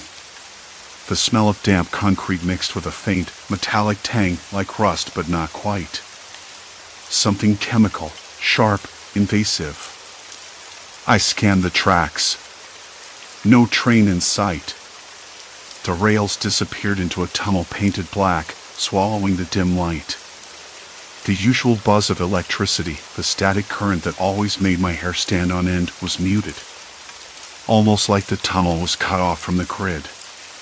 My thoughts raced back to the man's words, hidden lines beneath the city, designed to manipulate, to trap minds. I wanted to laugh, but the humor stuck in my throat. What if he was right? I took a step back, then stopped. Something caught my eye, a small flicker of movement beyond the far curve of the platform. I squinted. A figure. A woman. She was standing still, staring into the tunnel's maw like she was waiting for something. "Excuse me," I said, voice uneven. "Are you okay?" She didn't respond. Didn't even blink. Her eyes were fixed, glassy. I took another step toward her. "Hey, you've got to come this way. It's not safe here." Slowly, she turned her head. Her expression was blank, almost mechanical. Then, without warning, she stepped toward the tunnel, her body moving with a fluid, unnatural grace. I called after her, but she didn't stop. I hesitated, then followed. The air grew colder, heavier, as we moved closer to the tunnel's mouth. The darkness inside wasn't just black, it was an absence. Like a hole in the world. "Wait." I grabbed her arm. Her skin was cold, almost icy. She didn't pull away. "Do you know what this place is?" I asked, voice low. "Why are you here?" "People have been disappearing." Her lips parted slightly, but no sound came out. Then she blinked. Slowly, her eyes focused on me again, and for a moment, a flicker of recognition passed through them. "I don't remember," she whispered. "Everything's wrong." A shiver ran through me. I wanted to ask more, but a sudden noise cut through the silence, a faint, rhythmic tapping echoing from deep within the tunnel. It wasn't footsteps. It was deliberate. Mechanical. Calculated. "Did you hear that?" I said. She nodded, her face paling. "We shouldn't stay here," she said, voice barely audible. Together, we stepped back toward the platform. The tapping followed us, growing louder, echoing off the walls. I glanced behind and caught a glimpse of a shadow moving just out of sight. Not quite human. Not quite machine. My chest tightened. The woman reached out and grabbed my arm. "Listen," she said urgently. "There's a pattern to this. People vanish at specific times. It's like the train, the station, it's all part of something bigger. Something designed." I frowned. "Designed by who?" Her eyes darted nervously. "Not sure. But it's not random. And it's not natural." A sudden crackle from the station's old intercom startled us both. A voice, distorted and cold, announced the next train would arrive in 3 minutes. But the voice wasn't the usual friendly automated message. It was clipped, emotionless, almost threatening. "We need to get off this platform before that train comes," the woman said quickly. "Because when it does, people disappear. Not just here, on other lines too. It's systematic." I nodded, heart hammering. My mind reeled. This wasn't just about missing passengers. It was an experiment. A trap. A maze of shifting realities designed to confuse, manipulate, and imprison. "Do you have a plan?" I asked. She hesitated, then pulled a crumpled piece of paper from her coat pocket. It was a hand-drawn map, messy but detailed. Several subway lines were crossed out or circled in red, with notes written in cramped, hurried script. "I've been tracking the disappearances," she said. "Trying to find a pattern, a way out. I think there are hidden tunnels off the book's routes that the system uses to switch reality, to trap people in simulations. And once you're in, it's nearly impossible to prove the outside world's real." My stomach churned. I glanced back toward the tunnel's dark mouth. The tapping had stopped. Silence again. "Why are you helping me?" I asked quietly. She shrugged, a tired, haunted gesture. Because I don't want to be next. I swallowed, the bitter tang of fear rising in my throat. The train was due any second now. The platform lights flickered again, the hum rising in volume. Whatever was coming wasn't just another train. We need to move, she said, grabbing my hand. The paper crinkled sharply between us. Together, we hurried toward the far end of the platform. The tapping resumed, faster, sharper, like a countdown. A faint rumble shook the ground beneath our feet. The tunnel ahead brightened for a moment, revealing something impossible, a second set of rails branching off into a narrow, unmarked passage lined with flickering screens and cables. This is it, she breathed. The hidden line. My mouth went dry. The flickering screen showed distorted images, faces, places, moments that felt familiar but wrong. People smiling, then fading. Scenes shifting like a bad dream. I don't want to go in, I said, voice trembling. No one does, she replied. But if we don't, we'll disappear anyway. A distant voice crackled through the intercom again, this time almost a whisper. Board now. Step into the future. The train arrived with a hiss and a flood of harsh white light. The doors slid open, revealing empty seats and a sterile interior that seemed to pulse with a cold life of its own. I looked at her. She nodded once. We stepped inside. The doors closed behind us with a soft, final thud. And then the train moved not forward, but sideways, slipping quietly onto the hidden line. The world outside began to dissolve. Or maybe it never existed. The tapping grew louder. The screens flickered wildly. And I realized the nightmare was only just beginning. The moment we stepped onto the hidden track, the air changed. It wasn't just colder. It was thinner, like breathing through a damp cloth. The hum from the main tunnel dulled to a low, distant buzz, replaced by a strange crackling, almost static, coming from the flickering monitors lining the walls. My skin prickled, goosebumps racing up my arms despite the suffocating heat that had been building inside me since the last train disappeared. She didn't let go of my hand. I noticed the way her fingers squeezed mine, hard enough to hurt, like she was anchoring herself as much as me. Her eyes were wide, darting from screen to screen. Faces, places, memories, only none of them felt real anymore. The edges blurred like watercolors bleeding into one another. This isn't just some secret route, she whispered, voice barely audible over the crackle. It's an experiment. A trap. I swallowed hard, tasting the metallic tang of panic in my mouth. A trap? For what? Who? She shook her head, eyes locked on a flickering image of a man smiling from a cafe terrace. Not who. What? The line tests perception, bends it until you can't tell truth from simulation. They want to keep minds busy, confused, trapped in this endless loop. I glanced over my shoulder at the main tunnel, now just a faint glow far behind us. The platform where I'd last seen the faces disappear. The thought that I might never get back made my stomach turn.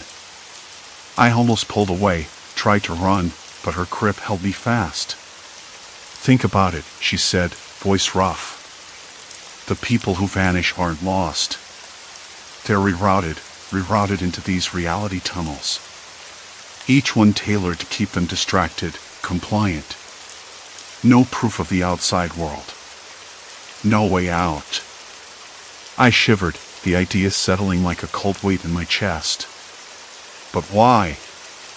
Who's behind this? Her jaw tightened. Government contractors. Private firms. Whoever's paying for the experiments, it's big and it's secret. We walked deeper into the narrow passage. The screen shifted faster now, images cycling through distorted memories and everyday scenes. A child blowing out birthday candles. A man fishing on a lake. A woman sitting alone at a diner. Every scene paused just before something went wrong. Faces blurred, smiles faltered, then flickered out completely. I felt dizzy, the walls seeming to close in. The cables overhead buzzed with energy, shadows dancing like restless ghosts. I swallowed again, bitter and dry.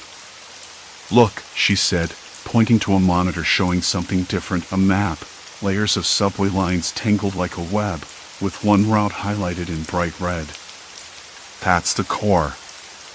The experimental line. The one that controls the others." I leaned in, tracing the route with my eyes. "So if we're on it, we're inside the heart of it all?" She nodded grimly. "Exactly. And there's no turning back." The tapping noise from before returned, faster now, echoing through the tunnel like a countdown. My hand trembled inside hers. I wanted to pull away, run back to the main line, but the path behind us blurred, the glow swallowing the exit. The screens flickered, and the walls seemed to ripple, as if the tunnel itself was alive. I tried to focus on my breathing, steadying myself against the rising tide of panic. How do we know this isn't just another simulation? What if this is exactly what they want us to think? She gave me a bitter smile. "That's the point. They want you doubting reality. No one can prove what's real anymore. Once you're inside, you're stuck in layers of perception, like a maze with no exit." The thought hit me like a punch. Stuck. Trapped. Forever lost in a shifting illusion. I swallowed hard, the taste of fear thick on my tongue. Suddenly, a voice crackled from a speaker hidden in the ceiling, distorted and cold. "Unauthorized presence detected. You are on a restricted experimental route. Return immediately or face containment protocols." Her grip tightened. "They know we're here." My heart hammered so loudly I was sure they'd hear it through the walls. Containment protocols? What does that even mean? Psychological lockdown. Isolation. Sensory overload. They break you down until you comply. The flickering screens went dark in unison, plunging us into a shadowed silence that pressed against my ears. The only sound was the tapping, now a relentless drum inside my skull. I squeezed my eyes shut, trying to block out the suffocating pressure. There has to be a way out. She shook her head slowly, voice low but firm. "Once you cross this line, you're committed. No stepping back. No exits. You either adapt or disappear." I felt the first sting of tears, bitter and hot. The cold was inside me now, chilling my bones. "Why are you telling me this?" I asked, voice cracking. "Why take the risk?" She looked at me then, the flicker of something softer in her eyes. "Because you're already part of it. And because you deserve to know the truth before they erase you too." A sudden jolt shook the tunnel. The lights flickered back on, revealing a figure standing at the far end. Not a passenger. Not a guard. Something else entirely, a man in a lab coat, face obscured by shadows, watching us. His presence made the air thicker, heavier, like the moment before a storm breaks. He spoke, voice calm and clinical. "You are beyond the point of no return. Compliance is mandatory." I swallowed, the bitter taste of finality burning my throat. There was no turning back. No escape. Only forward, deeper into the unknown. The man in the lab coat didn't move. "Compliance is mandatory," he said again, voice flat, clinical. No threat in his tone, just a statement of fact. Like I was a specimen under observation, not a person. I swallowed hard, trying to keep my voice steady. "What happens if I don't comply?" He lifted his head just enough to reveal a faint scar tracing along his jawline, but his eyes stayed hidden beneath the brim of the coat's collar. Non-compliance results in reassignment. You will cease to exist in this environment. The words hit me like a punch. Cease to exist. Not death, not disappearance, something worse, something I couldn't even wrap my mind around. The cold that had settled in my bones now felt like ice crystallizing in my chest. I glanced at the woman next to me. Her eyes were sharp, alert, but not afraid, more resigned, like she'd been through this before. Reassignment, she repeated quietly. They erase you. Not with violence, but with perception. You get trapped in a loop, a simulation. You lose yourself before you lose your body. My hands trembled. The subway car seemed to shrink around us, the walls closing in like a vice. I couldn't decide if the sound that seemed to vibrate in my bones of the wheels on the tracks was louder or if my heartbeat had just accelerated beyond reason. How many people have disappeared like this? I asked, voice barely above a whisper. A lot, she said. More than you think. The tunnels aren't just tracks. They're experiments designed to manipulate perception, to trap minds. You vanish because your mind is trapped, lost in endless simulations where the outside world doesn't exist. I blinked, trying to steady the spinning in my head. It felt like the floor beneath me had turned to liquid. Why would anyone do this? Who's behind it? The man in the lab coat took a slow step forward. The flickering lights caught his face just enough for me to see his eyes, cold, calculating, utterly detached. Control. To understand the limits of human perception. To create a system where reality can be dictated and manipulated. You are part of an ongoing study. A low hum began to rise from the tracks, like a machine powering up deep underground. The woman grabbed my arm, her grip firm. We don't have much time. Where? I demanded, heart banging against my ribs. She nodded toward the end of the car, where a narrow door had slid open, revealing a dark corridor. The walls on either side were covered in wires and blinking panels, something out of a forgotten tech nightmare. The faint smell of burnt plastic mixed with the acrid tang of machine oil filled the air. That's the entrance to the deeper tunnels, she said. The ones they don't want people to find. I hesitated. Every instinct screamed to run the other way, back toward the platform, toward the familiar chaos of the city. But I knew better. They would never let me go.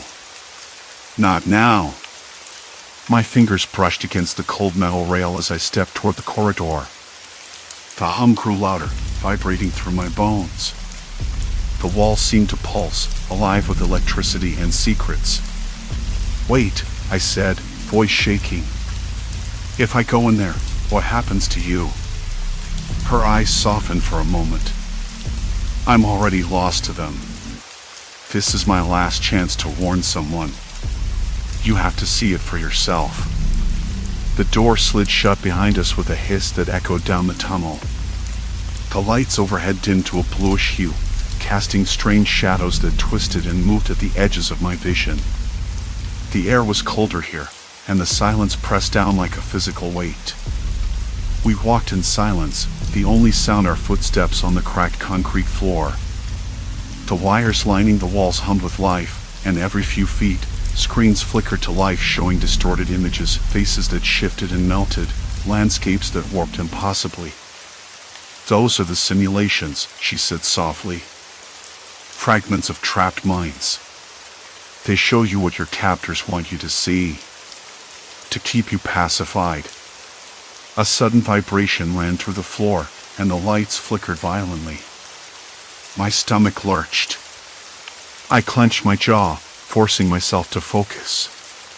The woman stopped at a junction where the corridor split into two narrow paths. This way leads deeper, she said, pointing left. The other leads back to the surface, but the surface is a lie. A controlled illusion.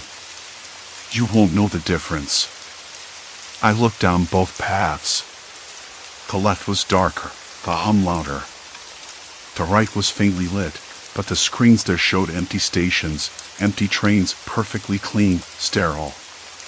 Too perfect. Which do I choose? I whispered. Her face was unreadable. The truth is never easy. But it's the only way out. My breath hitched. I could feel my pulse in my ears, the taste of cold metal on my tongue. For a moment, I thought of turning back, of climbing out of this nightmare and pretending none of it ever happened. But I knew I couldn't. Not after seeing what I had. Not after hearing that man's voice, so calm, so certain.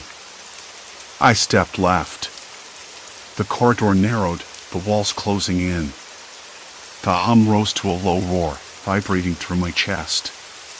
The screens flickered faster now, showing flashes of faces, some familiar, some not, trapped in endless loops of terror and confusion. Suddenly, a voice crackled through a speaker overhead. Mechanical, emotionless. You are entering restricted experimental zones. Compliance is mandatory. Resistance will result in reassignment. I froze, the words sinking deep. Resistance. Reassignment. The thin line between survival and oblivion. The woman squeezed my shoulder. Keep moving. Ahead, the corridor twisted sharply, and the temperature dropped. My breath came out in shallow puffs. The walls seemed to breathe, contracting and expanding in a rhythm I couldn't predict. Then, a door appeared, no handle, no visible lock, just a smooth, metallic surface shimmering faintly under the bluish light. This is it, she said. Beyond this door is the heart of the experiment. The core where reality is rewritten. I ran my fingers over the cold metal. It felt almost liquid, like it was waiting for me to make a choice. Are you ready? She asked. I nodded, though my hands trembled. The truth waited inside, but so did whatever came after. I pressed my palm flat against the door. It rippled under my skin like water, then slid open silently. The air beyond was thick, electric. A wave of nausea hit me. The world shifted, textures dissolving into pixels, sounds warping into static. Colors bled and reformed in impossible patterns. I stumbled forward, caught between two realities, the line between what was real and what was simulation blurring until I wasn't sure if I was even myself anymore. And then I saw it. The subway car was quiet now. So quiet that I could hear the scraping of the wheels along the rails beneath the floor and the faint hum of the fluorescent lights overhead. The air smelled faintly of damp concrete and old metal, a scent that clung to the back of my throat. I wiped the sweat from my brow with the sleeve of my jacket and looked around the dim interior. Empty seats, a few scattered pieces of trash, no sign of the others. No sign of anyone at all. I sat down heavily, the vinyl seat cold beneath me. The silence stretched, thick and oppressive. I wanted to believe it was over, that I had somehow escaped the nightmare of those tunnels, the shifting, endless labyrinths designed to trap minds, to erase the line between real and simulated. But the truth settled like a stone in my stomach. I wasn't sure what was real anymore. Maybe I never was. It started hours ago. I remembered the first vanishing, the flicker in the air, the way the subway seemed to breathe and pulse like a living thing. People disappeared without a trace, swallowed by some hidden passage the city hid beneath its skin. At first, I thought it was a trick, a prank, or a malfunction of my own senses. But the evidence mounted too clearly. The tunnels weren't just tracks, they were cages, traps built by people who had no qualms about bending perception until you lost yourself entirely. My hands trembled slightly as I pulled out my phone. No signal. Of course. The underground swallowed everything, even the faint promise of connection. The screen's glow was pale and flickering, like a dying candle. I tried calling, texting, anything. Nothing. The digital world was as dead here as the real one felt. I remembered Anna's voice, soft and urgent, the way she'd whispered about the reality tunnels back when I thought she was just paranoid. How wrong I'd been to dismiss her. She wasn't imagining it. She was warning me. The train jolted slightly, a reminder that the world outside still moved, indifferent. The lights flickered again, then steadied. I stood, pacing the narrow aisle, the sound of my footsteps echoing.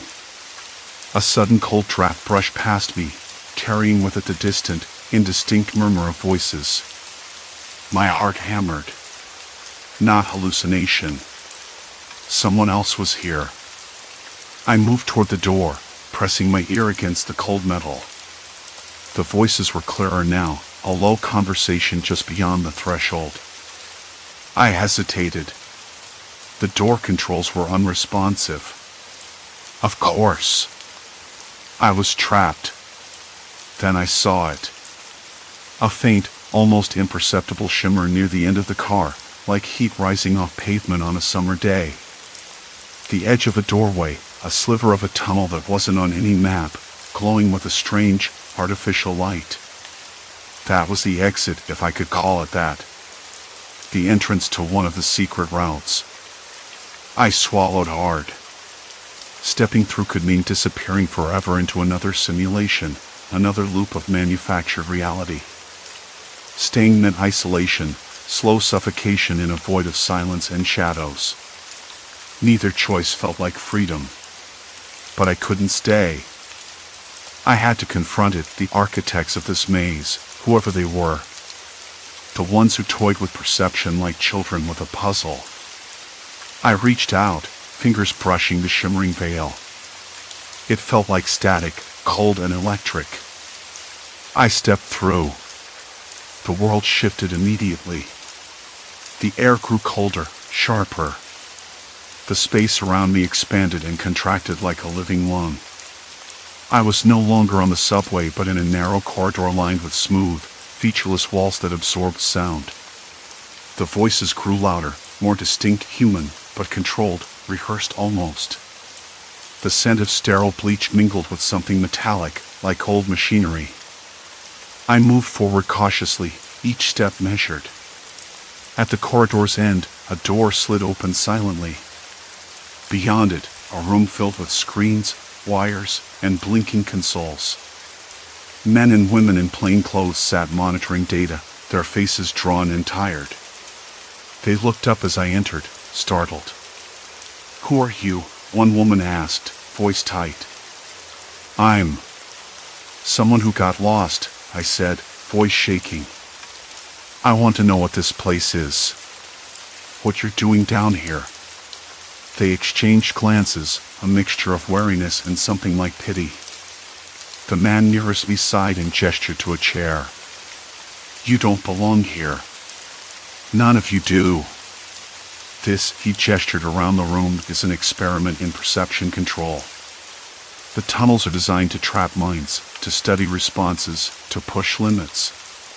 But it's gone too far. People vanish, and we lose track of them. Why? Who approved this?" I asked, voice rising despite myself. "Not us," the woman said bitterly. "We're just technicians, caught in the middle. The higher-ups see it as data, not lives. That's why the disappearances happen. The simulations reset, and the subjects get stuck. They can't prove the outside world is real because the tunnels distort their perception." I sank into the chair, the weight of it pressing down. It was worse than I imagined. A labyrinth with no exit, a mind prison built by human hands and cold ambition. "Can I get out?" I asked quietly. The man looked at me, eyes tired but resolute. "Yes. But you have to want it. You have to remember who you are beyond the illusions. Hold on to the things that no simulation can replicate, your memories, your fears, your doubts. It's the only way to resist being swallowed. I nodded slowly, feeling a strange calm settle over me. They weren't my captors. They were trapped in their own way, witnesses to the cost of this experiment. But I was still free to choose. I stood, the resolve solidifying.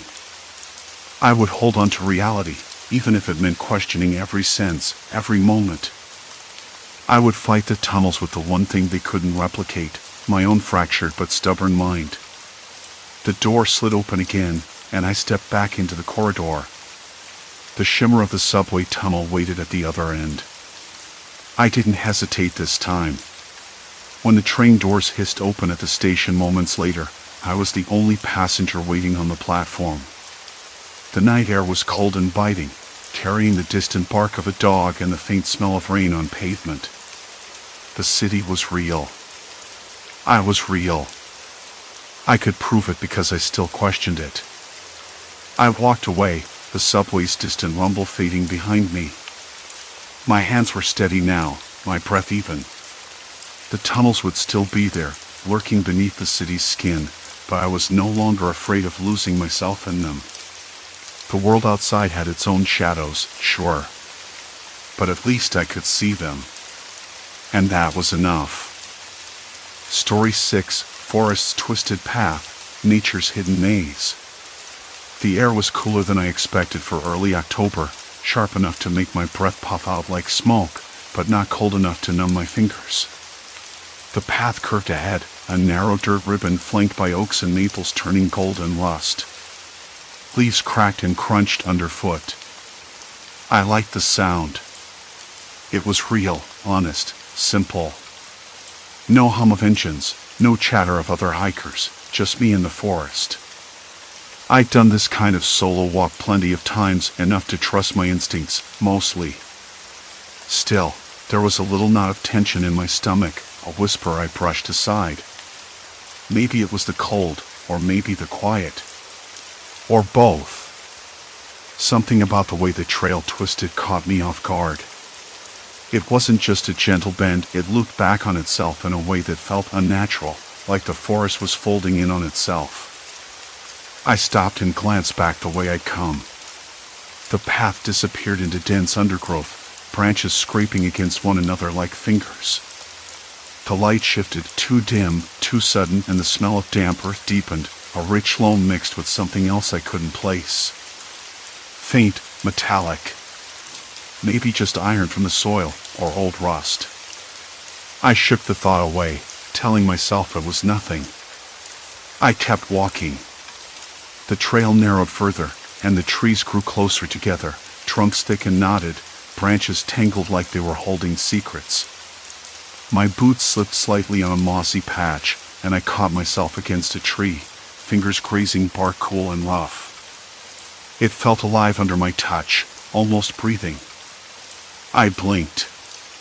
Ridiculous. The cell phone in my pocket buzzed, a weak signal, barely there. I pulled it out and squinted at the screen. 1 bar. Texts from my sister, unread.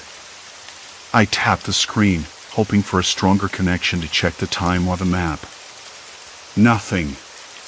Just the little spinning wheel, mocking me. Frustration curled in my chest. I wasn't keen on being unreachable, but it was part of the plan. I told my sister where I was going, expected to be back by sundown. If she got worried, she'd call the ranger station.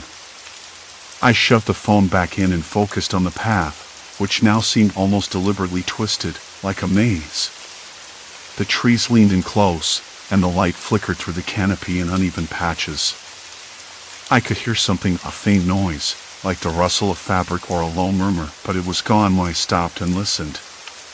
Probably a squirrel, or the wind. Still, the hairs on the back of my neck prickled. I reminded myself, it's just the forest. Nothing more. After a while, the trail opened into a small clearing. Dead leaves carpeted the ground, disturbed in places as if someone had dragged something or tripped. My eyes caught on a piece of fabric snagged on a low branch, a tattered strip of orange nylon, faded and frayed. It looked like part of a backpack or a vest. I knelt and touched it, the fibers rough and brittle. A chill went through me, but I couldn't say why. It was just debris, maybe left behind by other hikers or a careless camper. I stood and scanned the edges of the clearing. That's when I saw them, small markings on the trunks of several trees. Not the usual blazes or trail signs, but crude scratches, shallow and uneven, almost like tally marks. I counted 6 on one tree, 3 on another. They didn't look recent but not old either, maybe a few weeks or months. Someone had been here before me, and they'd left these marks deliberately. "Hello?" My voice sounded too loud, cracking in the stillness. No reply. Nothing. I glanced down the trail beyond the clearing. The trees thinned slightly, revealing a narrow path that twisted again, sharper this time, heading deeper into the woods. Part of me told me to turn back, to retrace my steps and stick to the well-trodden trails. But curiosity settled in my chest, heavy and insistent. I tried to reason with myself. Maybe a lost hiker?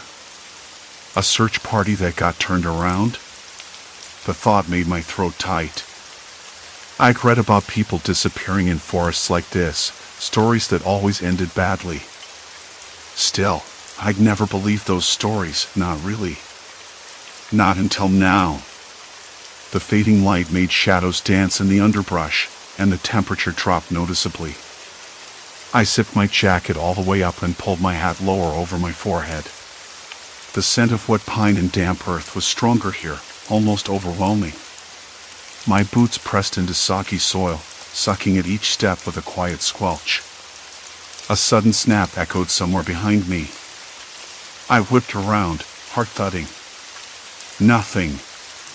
Just a fallen branch, maybe, or an animal scurrying away.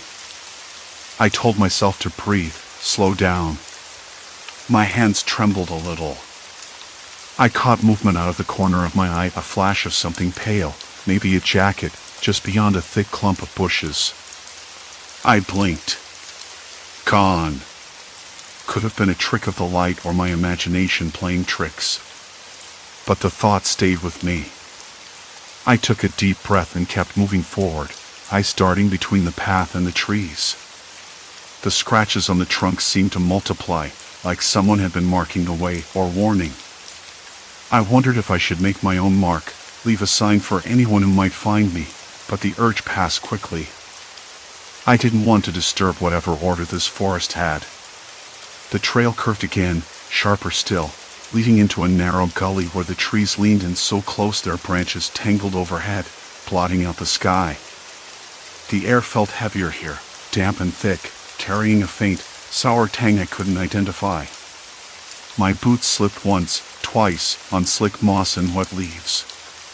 My breath came out in short bursts, and I could hear the sound of my heartbeat in my ears. I paused to listen. Silence. Complete silence. Then, just ahead, I spotted something else, a small, makeshift sign nailed to a tree. The wood was old, splintered at the edges, and scrawled across it in shaky black letters were the words, "Help us." I stared, mouth dry, fingers clenched tight against the bark. The forest seemed to hold its breath around me. The path, the marks, the fabric, the sign, they weren't random. Someone had been here, and they hadn't left by choice. I swallowed hard and took a step forward. Maybe I should go back. Maybe I should call out again. But the trail bent once more, and the forest seemed to watch with quiet patience, waiting to see what I'd do next. I stood frozen, my hands still pressed against the rough bark of the tree, staring at the faded sign nailed there. I glanced down the path again. It twisted sharply just beyond the tree, almost impossibly so, as if it didn't want anyone to follow.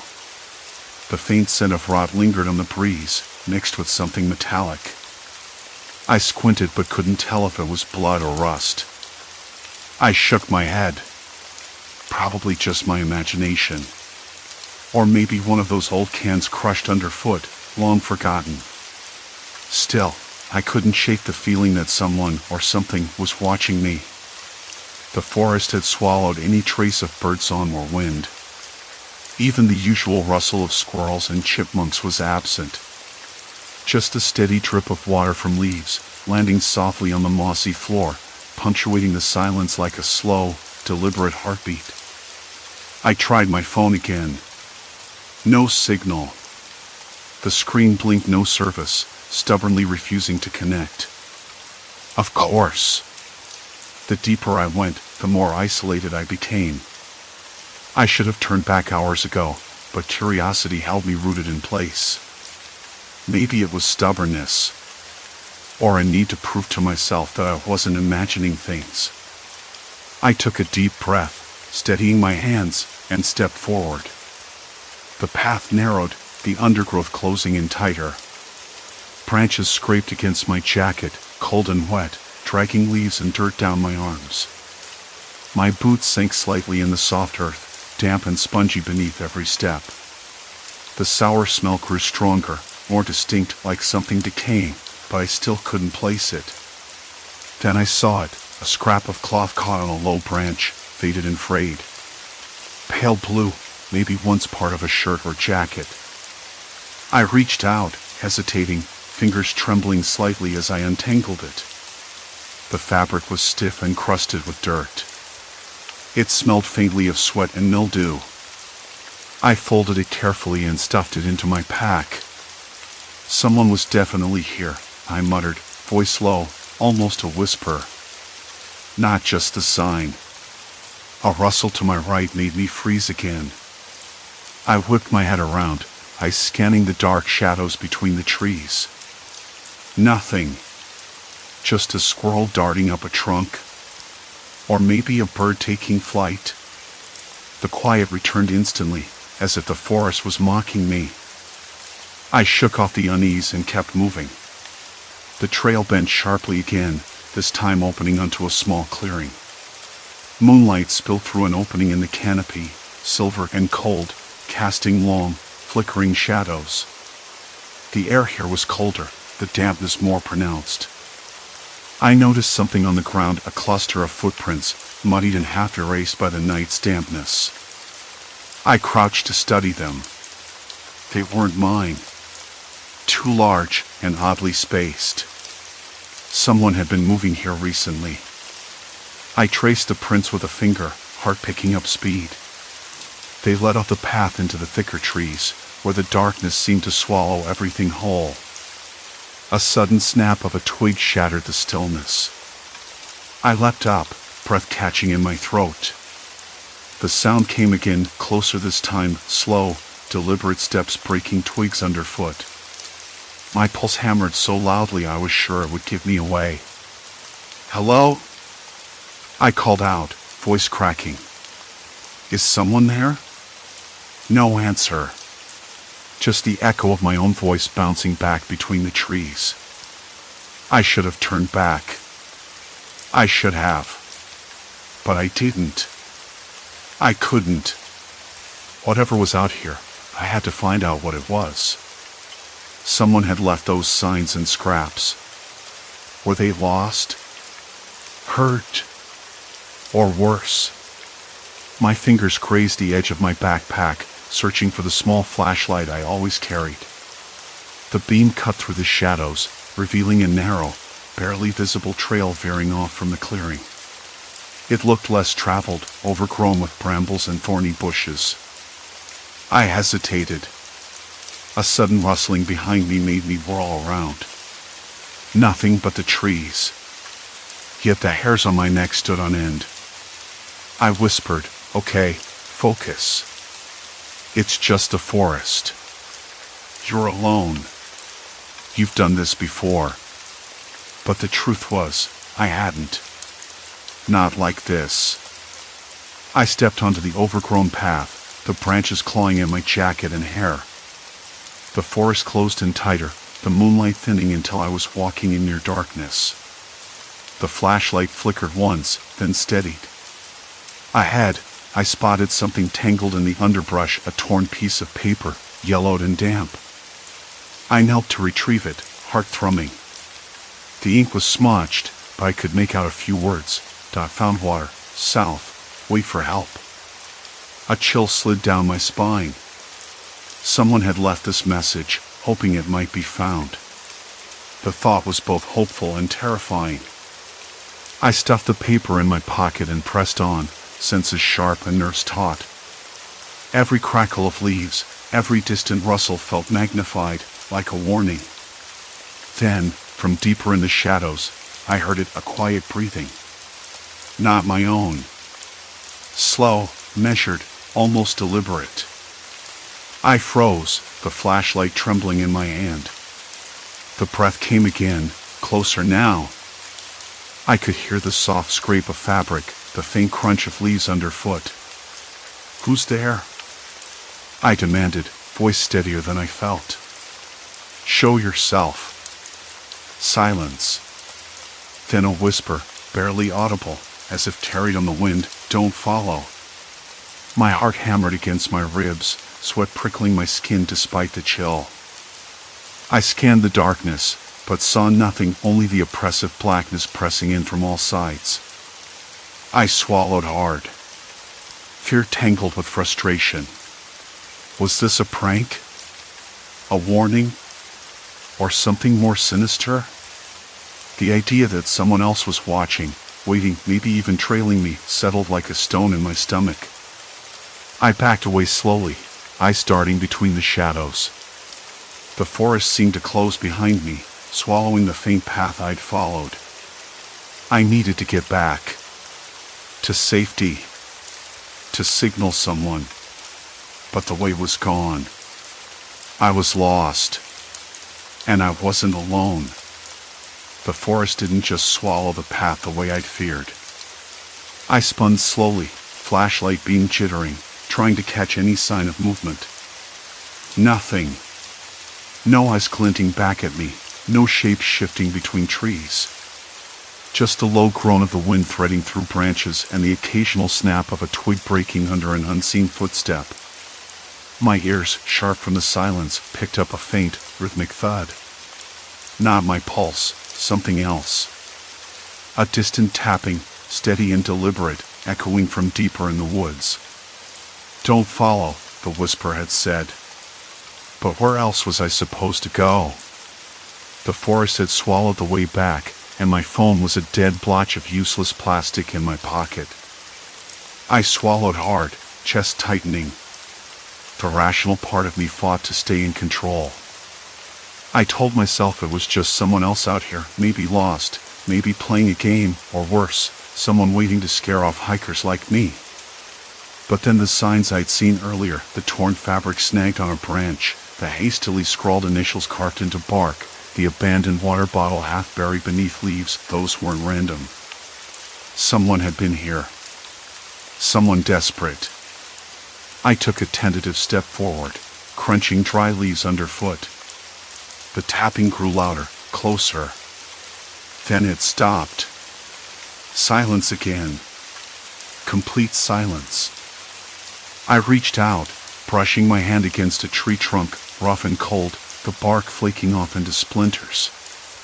The faint smell of damp earth mixed with something else, faint, metallic, like rust or dried blood. I jerked back, fingers trembling. Maybe my imagination was playing tricks, but I couldn't shake the feeling that this forest was older, darker than I'd thought.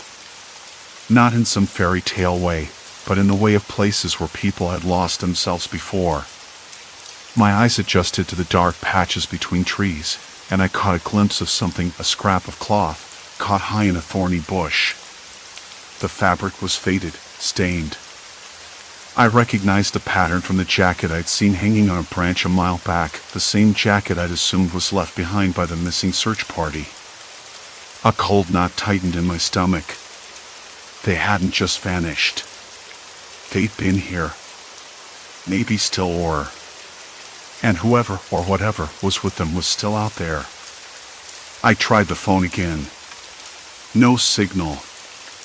Not even a flicker. The screen glowed uselessly in my palm. I stuffed it back into my jacket, the weight suddenly more of a burden than a lifeline, Okay, I whispered to myself. Think. You can still find a way out. But the forest had other plans. The trees seemed to lean in, branches clawing at my jacket and hair. The air grew colder. The ground beneath my boots changed, from dry leaves to wet mud, squelching between my toes. Every step felt heavier, more deliberate. Like the forest was pushing back. Then the whisper came again. This time, closer. Right behind me. Leave. I whipped around. Nothing. But I wasn't alone. I could feel it, the weight of eyes on my back, invisible but undeniable. My skin prickled, goosebumps rising in the chill. I wanted to scream, to run, but my legs refused to move. I was trapped. I remembered the makeshift markers I'd seen earlier, scratches on bark, broken twigs arranged oddly along the path. They weren't just signs of someone lost, they were warnings. I'd been too blind to notice before, but now they felt like the language of fear, desperate and raw. I crouched down, scanning the ground. Beneath a pile of leaves, I found a crumpled piece of paper, damp but legible. Someone had scrawled a message in hurried, uneven handwriting. They watch. No one leaves. That was it. The truth hit me like a cold slap. This wasn't about getting lost. It was about being kept here. About a presence that didn't want me to leave. Not because it was supernatural. Because it was human. And humans could be far worse than any ghost story. My hands trembled as I stuffed the note into my pocket. I needed to keep moving, but every instinct screamed to stay put. If there was someone or something out here watching, I was a sitting target. I had no idea who they were or what they wanted, only that they were patient and cruel enough to stalk the forest like a predator. I forced myself up, stepping carefully over roots and mud. The faint tapping started again, this time accompanied by a soft rustling, like fabric brushing against leaves, footsteps muffled but deliberate. I stopped. Listened. Why are you doing this? I whispered, more to myself than anyone else. No answer. Just the forest's cold breath, and the sense that I'd crossed a point of no return. Whatever path I'd been following had twisted into a trap, and now, the only way forward was deeper into the unknown. I glanced back once more. The darkness swallowed the way I'd come, erasing any hope of retreat. The forest was silent again, but I could feel it pressing in, waiting. I took a shaky breath and stepped forward. The night wasn't just dark. It was alive. And I was its prey.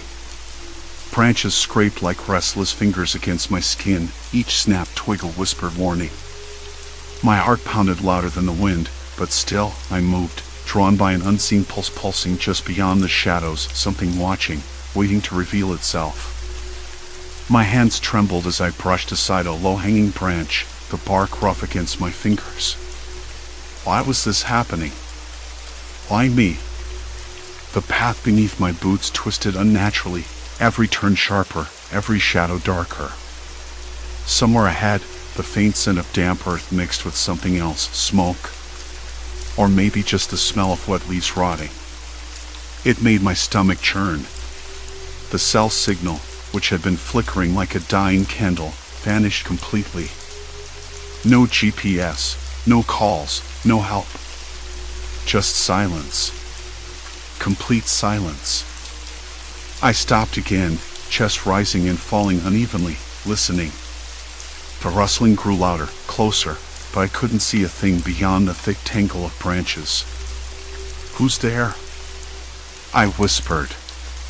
The words felt fragile, like they might shatter if I said them too loud. Nothing answered. Just the forest, and the darkness pressing in like a living thing. I forced myself to move forward, one careful step after another, trying to stay on the path. The ground was slick with mud, and I slipped once, catching myself on a tree trunk. My gloves were damp, the fabric cold and clammy. I could taste the metallic tang of fear on my tongue. A faint glow flickered ahead like a flashlight struggling against the night. I paused, heart hammering. If someone was out here, why hadn't they called out? Why hadn't they made themselves visible? The glow bobbed slightly, then vanished. My breath caught. I told myself I was imagining it, but the feeling didn't go away. The idea of being watched wasn't just in my head anymore. It felt real. Immediate. A sudden crack, sharp and close, made me jump. My eyes darted left, catching a flash of movement. Something or someone slipped behind a tree. My voice came out rough. Please. I'm not here to cause trouble. No reply. Only the forest's cold, indifferent gaze. I reached into my pack, fingers fumbling for the small flashlight I'd brought as a backup. The beam cut through the darkness, illuminating a narrow stretch of the path ahead. That's when I saw it, scratches on the bark of a tree, fresh and deep. Not random, but deliberate. A message? A warning? Closer to the ground, I noticed something else, a crumpled piece of paper trapped beneath a pile of wet leaves. I knelt, brushing them aside carefully, the flashlight shaking slightly in my grasp. The paper was soaked, edges torn, but I could make out a few words scrawled in hurried handwriting. Help, lost, don't trust. The rest was smudged beyond recognition. My throat tightened.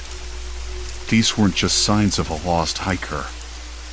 This was something darker. Someone had been here before me, trapped in this twisting maze, and they'd been afraid. Really afraid.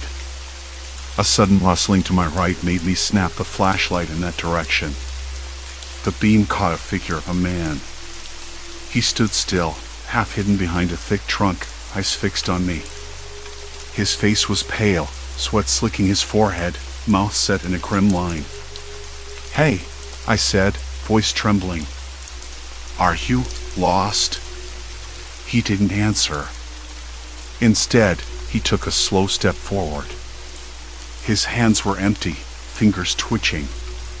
There was something unhinged in his stare, wild and desperate. The air between us thickened, heavy with tension. "I'm just trying to get out," I added quickly, hoping to calm him. "You? Are you with the search party?" A harsh laugh escaped him, brittle and bitter. "Search party? No. No one's coming. Not for us." The words sent a cold spike through my ribs. "What do you mean?" He shook his head, eyes darting nervously around the trees, as if the shadows were closing in. "They watch. They wait. You don't belong here." "Who? Who's watching?" My voice cracked. He took another step, closer now, but not threatening. More like haunted. "You'll find out soon enough. Just keep moving. Don't stop."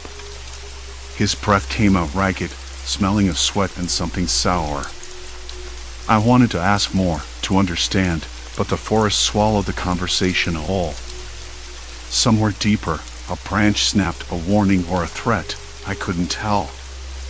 The man looked back toward the path, urgency bleeding into his movements. "Come on," he urged. "This way." Against every instinct, I followed him, the beam of my flashlight bouncing over roots and low branches. The path twisted even tighter here, forcing us to squeeze through narrow gaps between trees. I stumbled again, catching myself on a mossy rock. The man didn't slow down, his breath short and sharp. "Wait," I whispered. "Who are you? What happened here?" He didn't answer. Just moved faster, dragging me along by the sleeve of my jacket. I could smell the dampness of his clothes, the grime of someone who hadn't slept in days. The forest seemed to close around us, shadows stretching like fingers, the air thick with decay and something more ominous, fear. A sudden clearing opened ahead, moonlight spilling over a small, abandoned campsite. Tents collapsed, gear scattered, and a makeshift fire pit cold and empty. I recognized the scene from one of the faded photos I'd seen earlier. This had to be the lost party's last stop. The man stopped, breathing heavily. "They came here," he said hoarsely. "But none left." I scanned the area, heart hammering. A discarded backpack lay on its side, its contents spilled out: empty water bottles, a cracked compass, a ruined map. The ground was churned up, as if people had struggled here. Something moved in the trees again, just beyond the clearing's edge. I froze, flashlight beam trembling as I swung it toward the sound. A figure slipped behind a tree, disappearing before I could get a clear look. "Did you see that?" I asked, voice barely above a whisper. The man nodded, eyes wide. "They're close. Closer than you think." "Who are they?" I pressed. He looked at me then, a flicker of pain and warning in his gaze. "People. Like us, but different. They don't want us found. Don't want us to leave." A cold sweat broke over me. The thought of human predators lurking in the woods was worse than any wild animal, any storm. The silence that followed was heavy, oppressive. "We have to keep moving," the man said urgently. "Daylight's gone, and they'll come out soon." I glanced back toward the path, now swallowed by night. No signal, no way out. Just the twisted forest and the shadowed threat closing in. I nodded, swallowing the lump in my throat. "Lead the way." As we slipped into the darkness, every snap of a twig, every rustle of leaves, became a countdown. Something was hunting us. And it wasn't going to stop until one of us was gone. The night wasn't just alive anymore. It was hunting. And I was running out of time. We moved through the night like ghosts, shadows folding into shadows, the man's voice low and urgent beside me. The man's warning echoed in my mind: "They don't want us found. Don't want us to leave." I tried to imagine who they could be. Lost hikers? Desperate hunters? Or something else entirely? The thought of people alive, calculating, and hidden, lurking in these woods was a different kind of terror. It wasn't the wilderness that frightened me anymore. It was what hid within it. I asked the man quietly, "How long have they been here?" "The ones watching." "Too long," he said, voice rough like gravel. "Years. Maybe decades. They prey on anyone who gets too close. Search parties, hikers, people just trying to find their way out." His eyes flicked over my face, sharp and wary. "You're lucky I found you first." Lucky. The word tasted bitter. Lucky to be hunted? Lucky to be running blind through an endless forest with no signal, no way home? The path twisted again, narrower now, roots clawing through the earth like the gnarled fingers of something ancient. I stumbled, catching myself on a mossy trunk. The scent of damp decay was thick in the air, mingled with the faint, metallic tang of old blood. I shut my mouth tight, swallowing down a rising panic. At one point, the man stopped abruptly, holding up a hand. I froze. "Listen," he whispered. The forest held its breath. Thin, soft but unmistakable, a faint sound. Footsteps. Slow, deliberate. Not ours. My skin prickled, every nerve in my body screaming. The footsteps circled us, distant but close enough to send a shiver crawling down my spine. I glanced at the man. His jaw was clenched, eyes flicking left and right. "They're close," he muttered. "Closer than ever." I wanted to argue, to say we should turn back, to run the opposite direction, but the forest seemed to close in tighter with each second. The path behind us was swallowed by undergrowth, and the way forward was a dark, uncertain tunnel. I swallowed hard and forced myself to stay calm. What do they want? I asked. Why don't they just leave us alone? He shook his head. It's not about want. It's about control. This is their territory. They're scared of being found. Scared of losing what little they have. It felt like the words carried both warning and a strange sadness. People hiding in the shadows, afraid and desperate. I realized then that fear wasn't just mine, it was theirs too. We kept moving, slower now, the forest alive with unseen eyes. My hands trembled, fingers brushing leaves slick with moisture.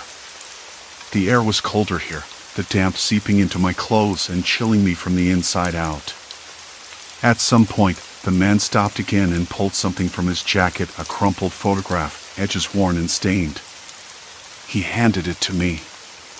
It was a faded picture of a small group, smiling awkwardly. Search party members, I guessed. One face caught my eye, a woman with kind eyes and a nervous smile. Underneath, someone had scrawled a name, Mara. Found her, he said quietly. Not alive. His voice broke, just for a moment, before he masked it with a grim set of his jaw. They don't leave anyone. I folded the photograph slowly, feeling the weight of those lost souls pressing down on me. I thought about the people who had come before, searching for help or escape, swallowed by these woods and the silence they kept. A sudden rustle to my right made me jump. The man grabbed my arm, steadying me. Stay close, he hissed. We pressed on, the path curving sharply downward, the trees thinning just enough to reveal a faint glow ahead. Campfire embers? No, just the pale light of dawn breaking through the canopy. Relief flickered inside me, brief and fragile. Daylight. We reached a small clearing, the ground uneven and scarred. Old footprints pressed deep into the mud, and scattered belongings littered the earth, an empty water bottle, a torn sleeve, a dented backpack. Signs of struggle or flight.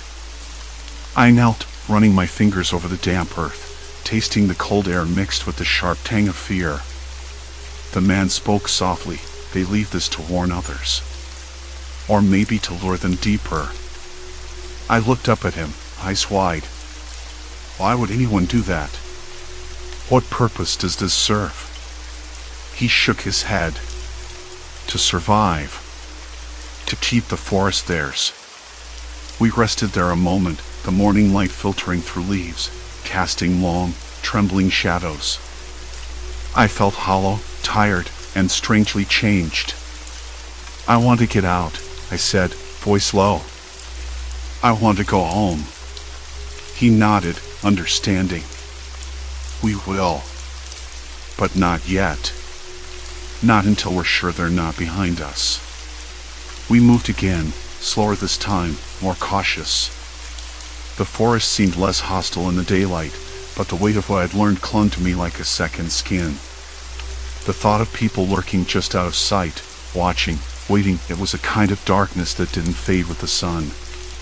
Hours passed. We found a narrow ridge overlooking the valley, the forest stretching out like an endless sea of green. For a moment, I let myself breathe it in, the cool wind, the distant calls of birds, the faint smell of pine and earth. Do you think they'll come after us? I asked. The man looked out over the trees, eyes distant. Maybe. Maybe not. But they always watch. Always wait.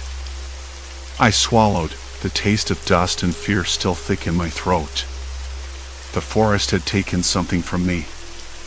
Not my body, but my innocence, my trust that the world was safe.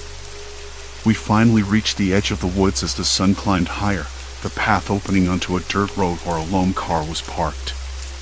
The man stopped, looked at me. This is where we part, he said quietly. From here, you're on your own." I nodded, heart pounding. "Thank you for everything." He gave me a small, weary smile. "Stay sharp. And don't trust the quiet." As he disappeared back into the shadows of the forest, I stood there for a long moment, watching the trees sway in the breeze. The road ahead was dusty, sunlit, and open.